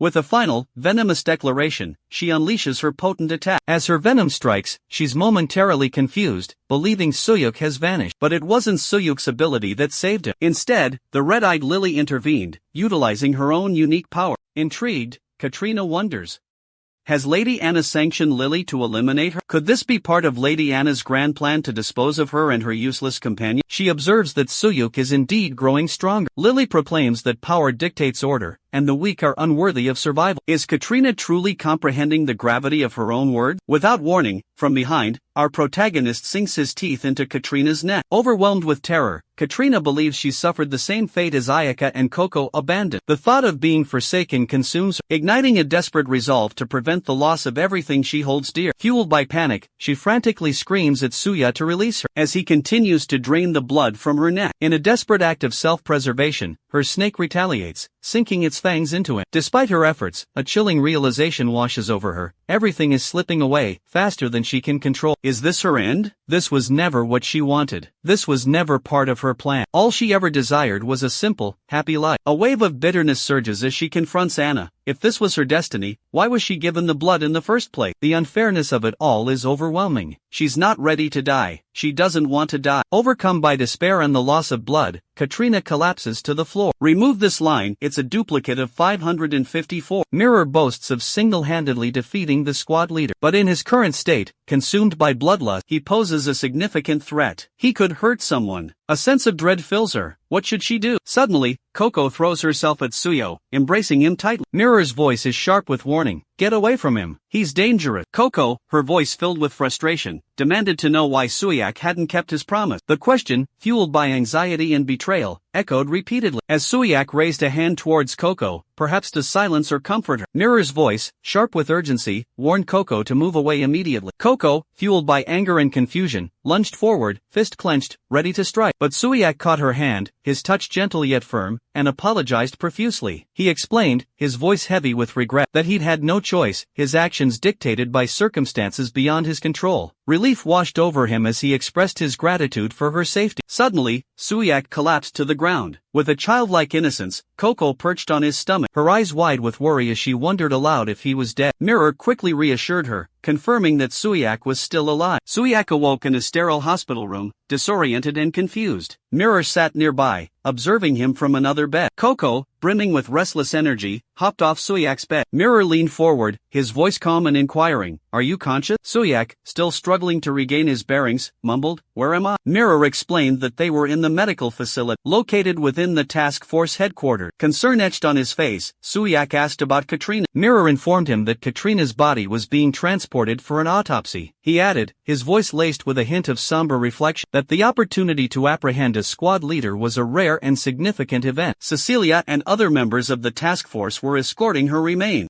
and there's no cause for alarm. A sudden calm settles over both of them, but the peace is shattered when a bag of blood splatters against Suya's face. The culprit? Mirror, who stands there, seemingly unperturbed. Suya's bewildered questioning is met with Mirror's explanation. She's merely trying to lighten his mood. On his inaugural mission, he single-handedly eliminated a squad leader and even managed to save a life. An impressive feat for a rookie, or so it seemed. He reveals a chilling truth: this was far from his first encounter. He's faced vampires before, and the memories are etched in pain and loss. He lost precious comrades, their lives brutally extinguished, while he ultimately triumphed over the squad leader. The victory is hollow, overshadowed by the haunting specter of defeat against the vampire. The weight of responsibility is heavy. A single misstep could have resulted in harm to her and his fellow comrade. Coco, perched on Mirror's bed, takes a long draught of blood from a bag, a stark reminder of his nature. Mirror observes a profound change in him. He acknowledges Ayaka's wisdom, her words resonating with newfound clarity. A flicker of warmth illuminates Coco's face at the mere mention of Ayaka's name. Mirror recounts witnessing a glimmer of awareness within him, even amidst the frenzy of his berserk state. She speculates that Katrina's blood may have amplified his power. In his uncontrolled rage, he unleashed a terrifying display of raw strength, but it was a force devoid of conscious direction. However, after consuming the squad leader's blood, a spark of consciousness ignited within the chaos. The tantalizing possibility emerges: if he can harness this formidable power, wield it with conscious control, he's destined for greater strength. Though it's merely a hypothesis for now, but she believes the evidence lies in his eyes, a window to his evolving power. She elaborates, noting a distinct difference between his current eye and those he possessed before his transformation, a testament to his growth as a vampire. Based on this observation, she theorizes the next stage of his evolution. Crimson Iris is surrounded by inky black sclera, reversed eye. Intrigued, he expresses his curiosity about these black eyes. Coco interjects, claiming to have encountered such eyes before. Mirror confirms the truth of her statement, recalling their encounter with the squad leader. Suya turns to Coco, inquiring about her knowledge of these peculiar eyes. Coco admits her ignorance on the matter. Mirror's frustration flares, directed at Coco. He demands to know why she would claim to have seen them if she possesses no knowledge of their significance. Coco innocently questions whether she truly made such a claim. He reflects on the rarity of vampires at that stage of development, even amongst squad leaders. He further muses that the ability to regenerate a severed limb with such speed is far from ordinary. It's a truly uncommon and formidable power. Considering the complexities of the situation, Coco gestures towards the mirror, explaining that she believed her actions were in everyone's best interest. Mirror finds her reasoning sound, concluding that her position as a bishop is well-deserved. Mirror expresses his gratitude, but a flicker of curiosity crosses his face at the unexpected praise. He explains that thanks to her intervention, the distracting thoughts that had plagued him are now gone. He expresses sincere appreciation for her trust in him and her unwavering commitment to the plan. With a hint of sarcasm, she remarks that anyone would mistake him for the leader in this scenario. And, of course, someone's impulsive actions inevitably complicated matters. She ponders aloud whether they should have simply abandoned the hostages. He urges her to relax, adding playfully that he was merely jesting. She acknowledges that despite the complication, the overall plan unfolded successfully. A wave of irritation washes over her, sensing his subtle attempt to position himself as her equal. Ultimately, she concludes that she simply needs to become stronger. Suyo interjects with a taunting remark, implying that they, too, are familiar with that particular method. He glances at Coco, confirming with a knowing look that her assumption is likely correct. Outside room 1703,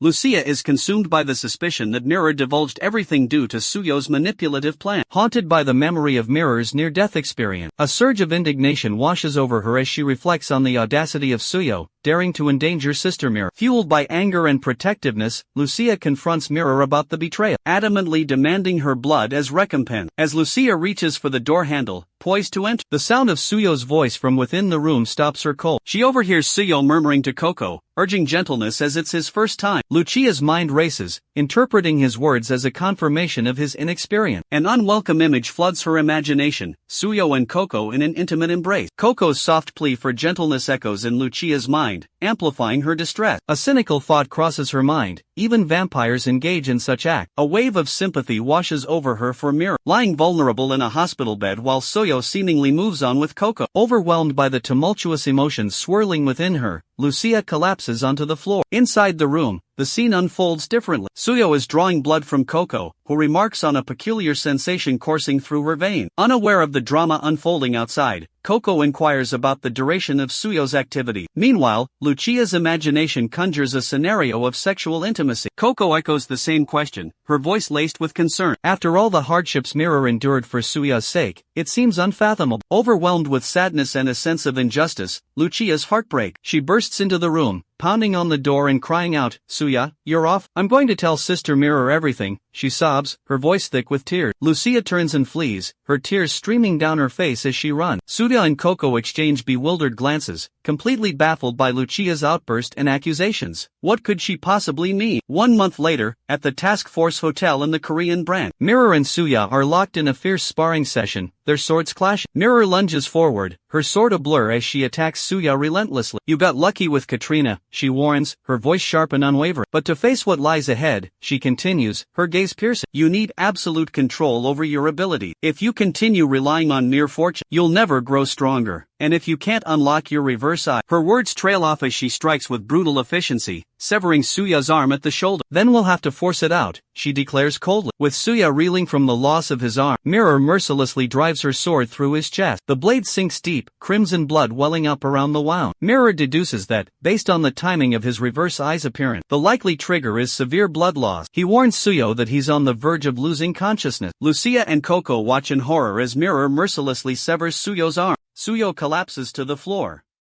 blood rapidly pooling around him.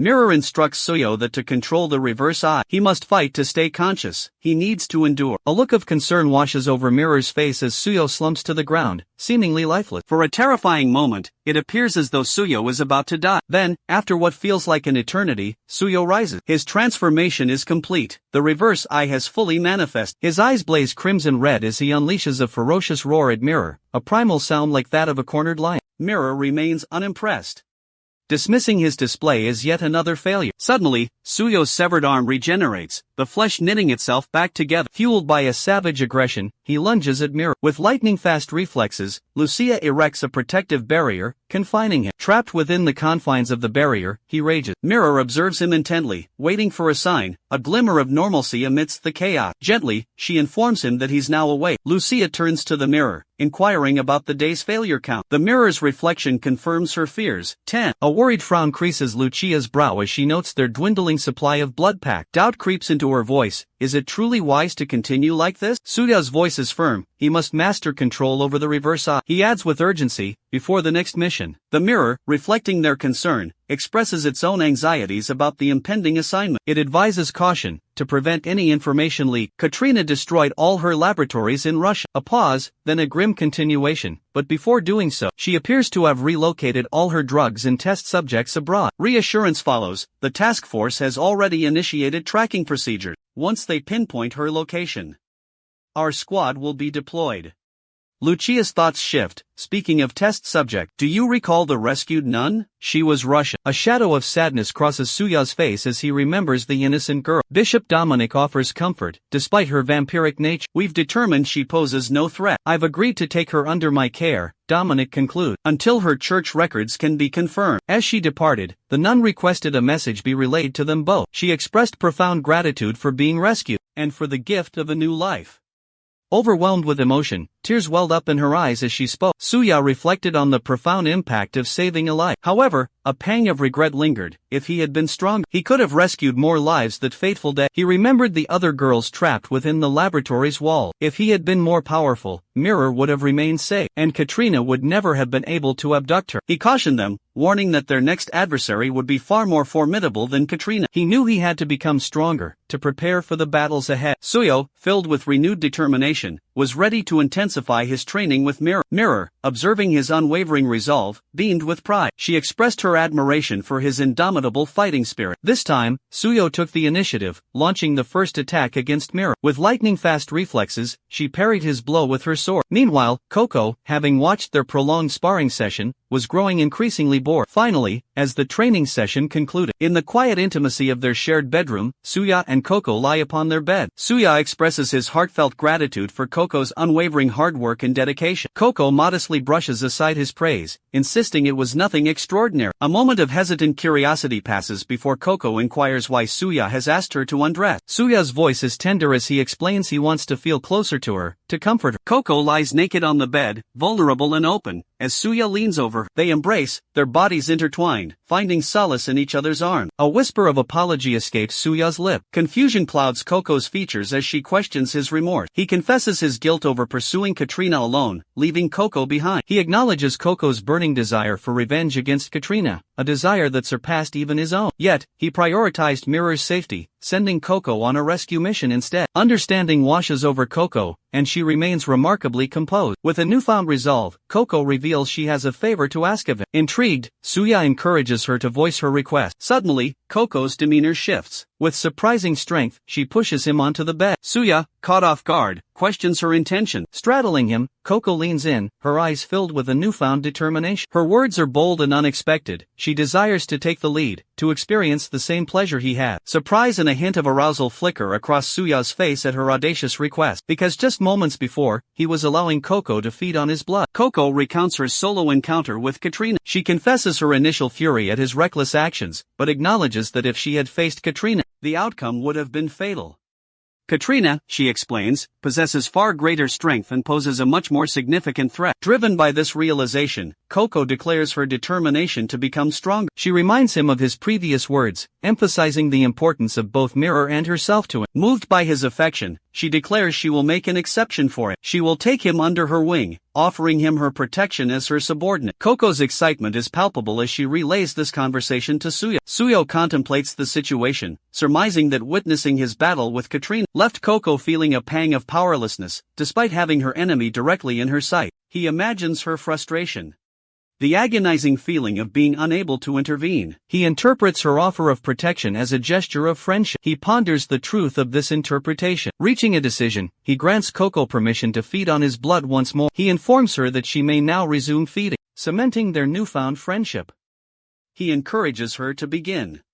Initially, Coco is taken aback. A wave of relief washes over her, quickly replaced by elation. Gratitude floods her senses as she reflects on the permission he granted. Without hesitation, Coco moves to his neck, her fangs delicately piercing his skin. She settles atop him, a position of both vulnerability and intimacy. The soft sound of her feeding fills the silence. A thought crosses Suya's mind, sharing his blood might hinder his growth. But the concern fades, replaced by the warmth of their newfound friendship. It's a small price to pay. Coco's arms encircle him, holding him close as she continues to feed. Outside their room, the faint but distinct sound of Coco's feeding reaches Lucia's ears. The earlier conversation between Coco and Suya echoes in her memory, his willingness, her desire. His words, "If you want to, then go ahead," replay in her mind. Overwhelmed by a rush of emotion, Lucia's nose begins to bleed again. Confusion and bewilderment swirl within her. What could possibly be happening behind that closed door? Meanwhile, doctors meticulously examine Katrina's body. A wave of shock washes over them as they discover her vital organs are missing. A chilling realization dawns upon them: this is no ordinary corpse. The fifth squad leader is still alive, somewhere out there. Urgency grips the doctor. He orders his assistant to contact Lady Cecilia immediately. Outside the hospital walls, under the veil of night, a masked young woman confidently approaches the security guard. A guard, noticing her presence and the child in her arms, approached cautiously. He ordered her to leave immediately,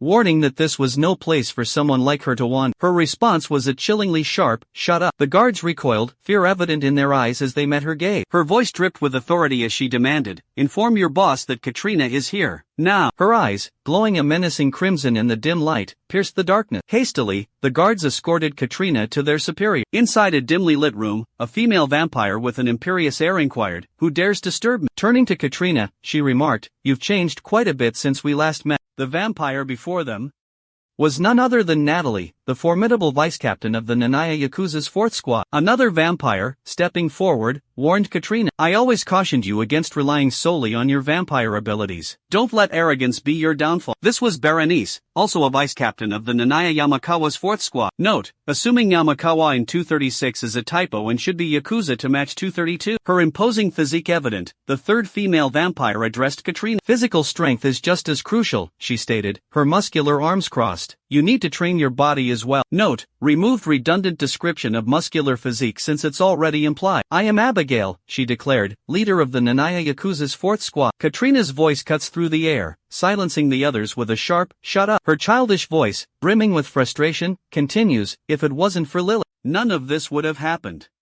A brief pause hangs in the air.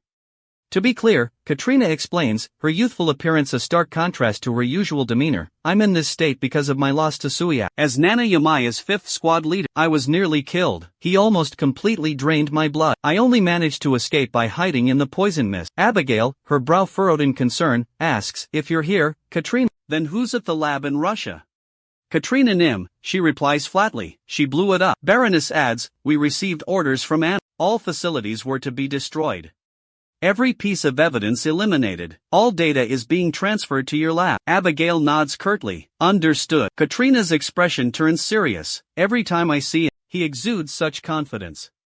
And what's more," she reveals, a hint of apprehension in her voice, "he's the one responsible for Bloody Snow." "Of course," Abigail affirms, unsurprised. "I personally selected him. He and the others, they're all elite." Suddenly, Natalie encroaches upon Katrina's personal space, coming so close that her saliva inadvertently lands on Katrina's head. Natalie, seemingly oblivious, muses aloud about the elite. Bernice surmises that Natalie finds Katrina's miniaturized form fascinating, and questions the reason for Katrina's presence there. She further inquires about Ayaka's whereabouts, curious if the rumors of her proximity to Katrina are true. Katrina confirms Ayaka's previous location and firmly requests Natalie to back away. Pointing out out the unpleasantness of the saliva dripping onto her head. Composing herself, Katrina delivers grave news to Abigail, her disciple. Ayaka is dead.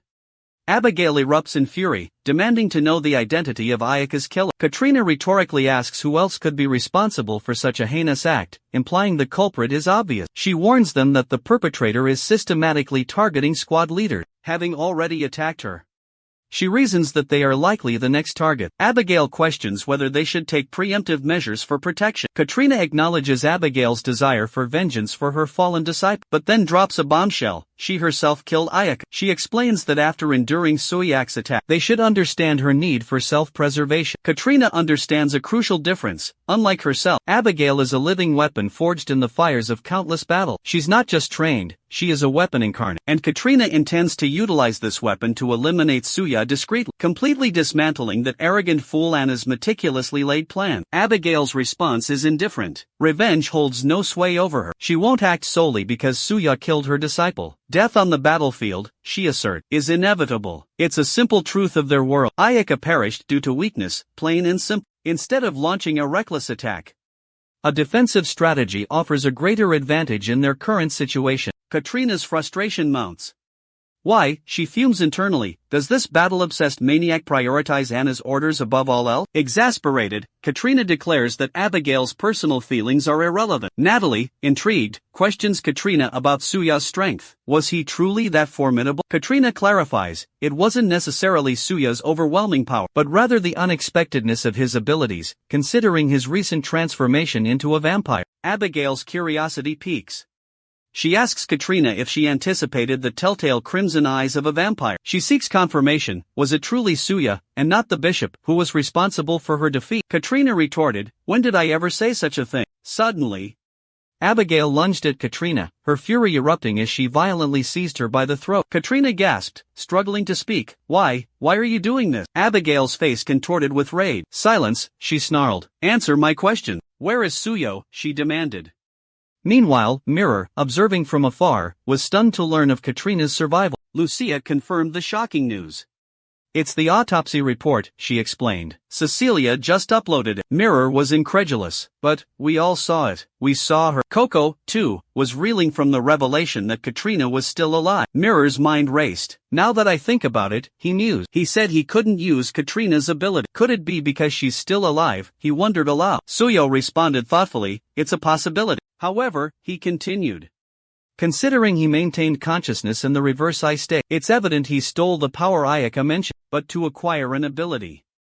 However, there are certain conditions that must be met. It seems Mirror Wonder operates differently than Ayaka's ability. Specifically, he cannot utilize Katrina's ability. Intrigued, Coco inquires about the difference between the two abilities. A sudden wave of discomfort washes over Coco, noticeable to everyone present. Concerned, he asks Coco if something is troubling her. Coco reveals that she recognizes the scent in the air, having encountered it before. Suyak, curious, asks Coco to describe the scent she detected. He further presses her to identify whose scent it is. Meanwhile, two men approach the entrance of the hotel. One of them inquires of the other if he knows Suya. It's Abigail who seeks information about it. The young man, a hotel guard, immediately recognizes Abigail as a vampire. He confronts her, demanding to know how she dares set foot on the premises. He draws his weapon, aiming it at Abigail, but with a single, swift punch, Abigail obliterates his head, killing him instantly. She commands the remaining guard to be silent. The second guard lunges at her, brandishing a silver knife. As he charges, he vows to crush her to death. With a cruel smirk, he plunged his knife towards her chest, a triumphant grin spreading across his face as he believed he'd struck her heart. But to his utter shock, the blade failed to penetrate her skin. It met an impenetrable force. Confusion clouded her features as she stared at him, questioning his futile attempt. With a condescending air, she reached out and grasped the edge of his blade, her fingers closing around the sharp metal. You misunderstand, she stated, her voice dripping with disdain. I have no interest in such insignificant fraud. Her grip tightened, and with a terrifying display of strength, she effortlessly crushed the knife, shattering it into countless fragments. Her patience clearly exhausted, she demanded answers. Now, she seethed, you will answer my question. Tell me, she commanded, her voice sharp and unwavering, about Suya. Where is she inside this hotel? Meanwhile, a sense of unease washed over Suya. Something felt terribly wrong. Suddenly, A guard burst into the room, panic etched on his face. Mirror, Lucia, he gasped, his words tumbling over each other. We're under attack. Ananaya Yakuza, they're here. Mirror's voice was sharp and decisive. Move, now, he ordered. How many, he demanded, needing to assess the threat. Surprise laced his tone. Only one? Just one attack? Outside the hotel, Abigail surveyed the scene, her gaze lingering on the injured guards scattered around her. A cruel smile played on her lips. Such pathetic weakness, she mused. Why attack when you're so utterly outmatched? I came here prepared, she continued, her voice low and menacing. I know everything. So, I'll ask just one last time. Moments later, Suyok's whereabouts remained unknown. A wave of reinforcements arrived, attempting to subdue Abigail. Unfazed by the sheer number of guards and their weaponry, Abigail coolly inquired about Suyok's location. Growing impatient, she declared that until he appeared, she would be forced to eliminate everyone present. Gesturing towards the fallen guards, Abigail issued a chilling warning to the last remaining soldier. She scoffed, emphasizing their collective weakness, and questioning the reputation of the so-called death squad if this was their full potential. She boasted that she could single-handedly defeat them with her own army. She asserted that their combined strength was utterly insignificant compared to her own power. Standing over a wounded guard,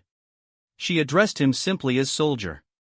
With a touch of sardonic pity, she expressed a hope that he would be born stronger in his next life, before swiftly ending his life with her sword. Just as she prepared to deliver the final blow, a sudden explosion sent her flying backward. Recovering from the blast, she wondered if it was holy power and if a bishop was present. It was revealed to be Lucia, who had repelled Abigail with a surge of holy energy. Seizing the opportunity, Lucia summoned Mirror to attack. Mirror leaped into the air, her massive sword poised to strike. Summoning all her might, she launches a ferocious attack against Abigail, who effortlessly parries the blow with her twin sword. A sly smile graces Abigail's lips as she glances at Mirror before sending her attacker reeling backward with a powerful shove. Mirror lands gracefully before the wounded guard, her gaze filled with concern as she inquires about his well-being. He reassures her, expressing his gratitude for her timely intervention. I'm alright, thanks to you, he replied. Intrigued, Mirror turns to the guard, seeking insight into Abigail's extraordinary ability. The guard admits his lack of specific knowledge, stating, I don't know the details, but after she cut her own arm, he continued. A sword materialized instantly.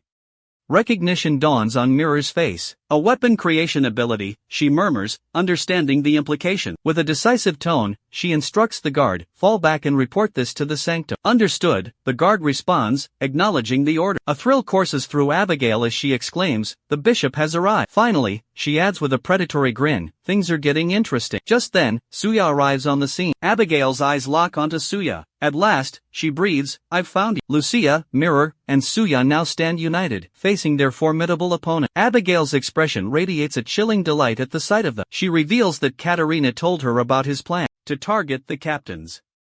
And, even more alarmingly, he already possesses that peculiar eye. Suya is startled to realize that Katerina is still alive. Abigail, consumed by curiosity, questions the origin of his strange eye. Now aware of his intentions and the eye's significance, a burning desire to confront him ignites within her. Suddenly, Coco appears, interrupting the tense moment. She approaches Abigail, sniffing the air around her. Coco calls out Abigail's name, much to Abigail's surprise. Confused, Abigail wonders what Coco is doing here and if they are no longer allies. Enemy's Mirror, equally perplexed, questions Coco's intention. He asks if she intends to identify them through scent alone. Why the sniffing? Enemy's Mirror ponders if they have a prior connection. After briefly examining Abigail's sword, Coco swiftly grabs Suya's hand. She anxiously asks if she's there to apprehend Suya as well. Coco declares possessively that Suya is her subordinate. Intrigued, Abigail questions the nature of their relationship. Coco expresses gratitude to Abigail for aiding Ayaka, but firmly states that she won't allow Abigail to interfere any further in her affairs, and she won't be able to take anything from her. Abigail informs Coco of a devastating betrayal. The friend Ayaka risked everything to protect, has now joined forces with her enemy. Abigail laments Ayaka's tragic fate, a life seemingly cursed. Mirror challenges Abigail, sneeringly calling her a vampire. She boasts, no matter how skilled a captain you are, we have 2 bishops and 2 captain-level vampires on our side. You have no idea what you're up against, Mirror warns. You've committed unforgivable acts that will haunt you. Mirror's voice drips with malice. Don't even dream of a peaceful death. A chilling smile spreads across Abigail's face. Just because I'm a captain, doesn't mean I'm like the rest.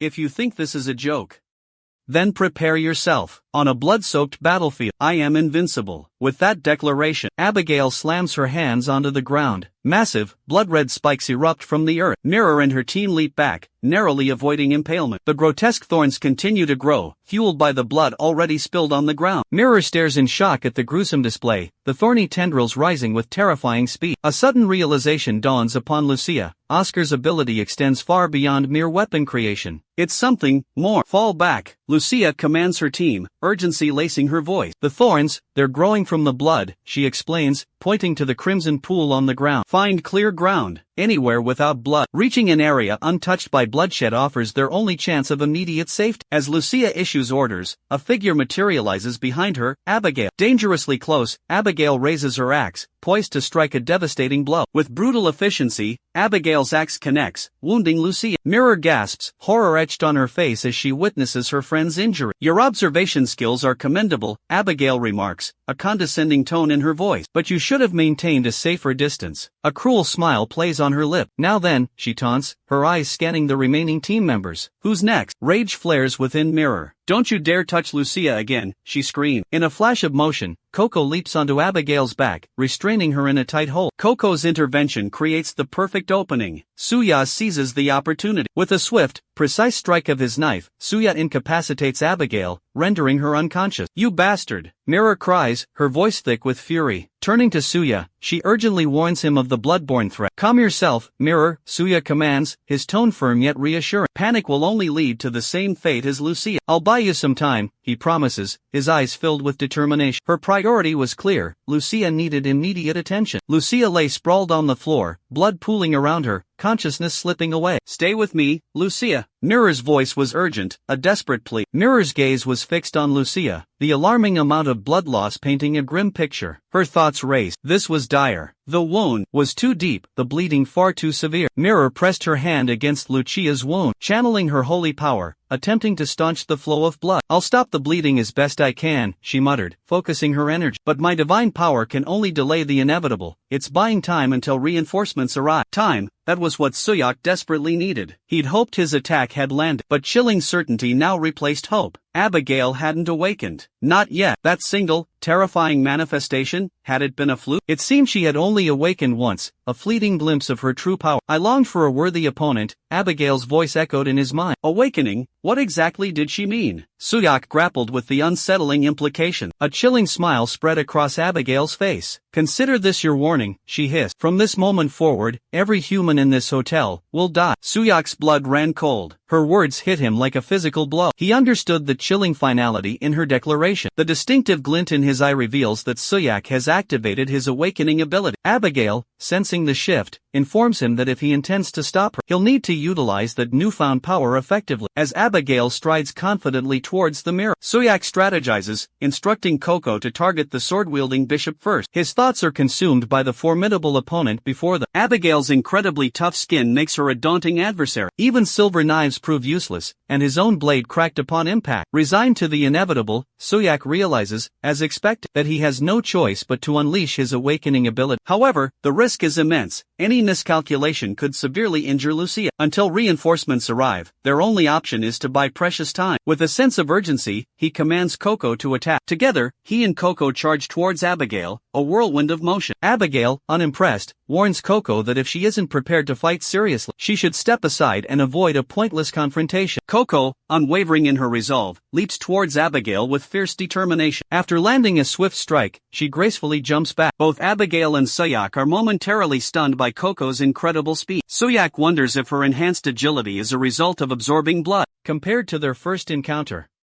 she's become a whirlwind of motion, her speed dramatically increased. It's as if she's everywhere at once, surrounding Abigail with a dizzying array of attack. Abigail begins to summon her shadowy powers, dark energy coalescing around her. Seeing the escalating threat, Suyuk decides a coordinated assault is necessary. He and Coco will bring her down together. With a surge of determination, he joins the fray, launching his own attack. She retaliates swiftly, her weapon flashing towards Suya. But he intercepts the blow with astonishing ease, his arm deflecting the weapon's force. In a lightning-fast maneuver, he disarms her, seizing her weapon. Then, with a powerful punch that echoes through the air, he sends her sprawling, unconscious. Abigail watches in stunned disbelief as Suyuk's fighting style reveals itself, Krav Maga. Bracing herself, she attempts to block his next attack, raising her weapon in both hands in defense. But instead of a punch, Suyuk unleashes a brutal kick, connecting squarely with her face. The force of the blow sends her flying backward, a blur of motion against the backdrop. She struggles to regain her footing, barely managing to stabilize herself. A confident smirk plays on Suyuk's lips. He has her measured. He assesses her abilities, concluding her primary strength lies in weapon manipulation. And if the fighting style she just employed is indeed of human origin, then victory is assured. He won't be defeated by a human opponent. He exudes an aura of unwavering certainty. Victory is his.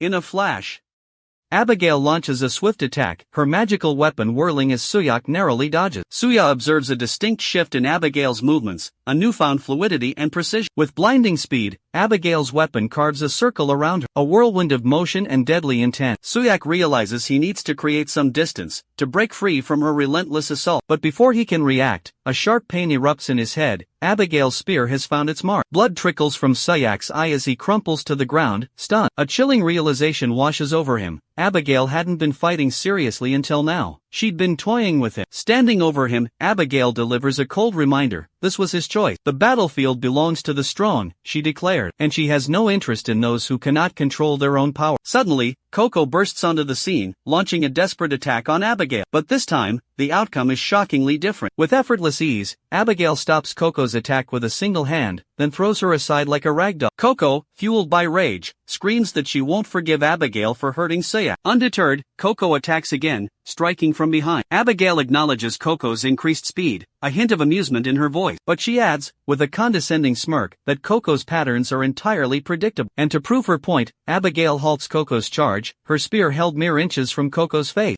As Coco leaps towards her, a chilling fear grips her, the terrifying certainty of Abigail's spear piercing her flesh. But in a flash of selfless bravery, Suya shoves Coco out of the spear's path, saving her life. Coco braces for the inevitable, convinced that this time, death is inescapable. Suya's heroic intervention comes at a devastating cost. The spear pierces her chest, a crimson stain blossoming on her clothes. Abigail stares down at him, incredulous. Even after witnessing such sacrifice, he still refuses to unleash his power. The spear, having pierced Suya, now protrudes from his back, forcing him to his knees. Disgust colors Abigail's voice as she sneers, "You truly are a boring man." Suya lies unconscious on the ground, her fate hanging in the balance. Coco, huddled beside Suya's still form, weeps uncontrollably, her desperate pleas for Suya to wake up echoing in the tense silence. Abigail turns to leave, her mocking calls for Suya to rise again a cruel counterpoint to Coco's heartbroken sob. Suddenly, miraculously, Suya's eyes snap open. Relief washes over Coco, momentarily eclipsing her fear. With a newfound intensity in his gaze, Suya instructs Coco to protect Lucia and Mira. His voice, low and menacing, warns her to stay far away from him. A monstrous rage simmers beneath his surface. As Abigail walks away, a prickling sensation at her back alerts her to a pursuing presence. Assuming it's Coco,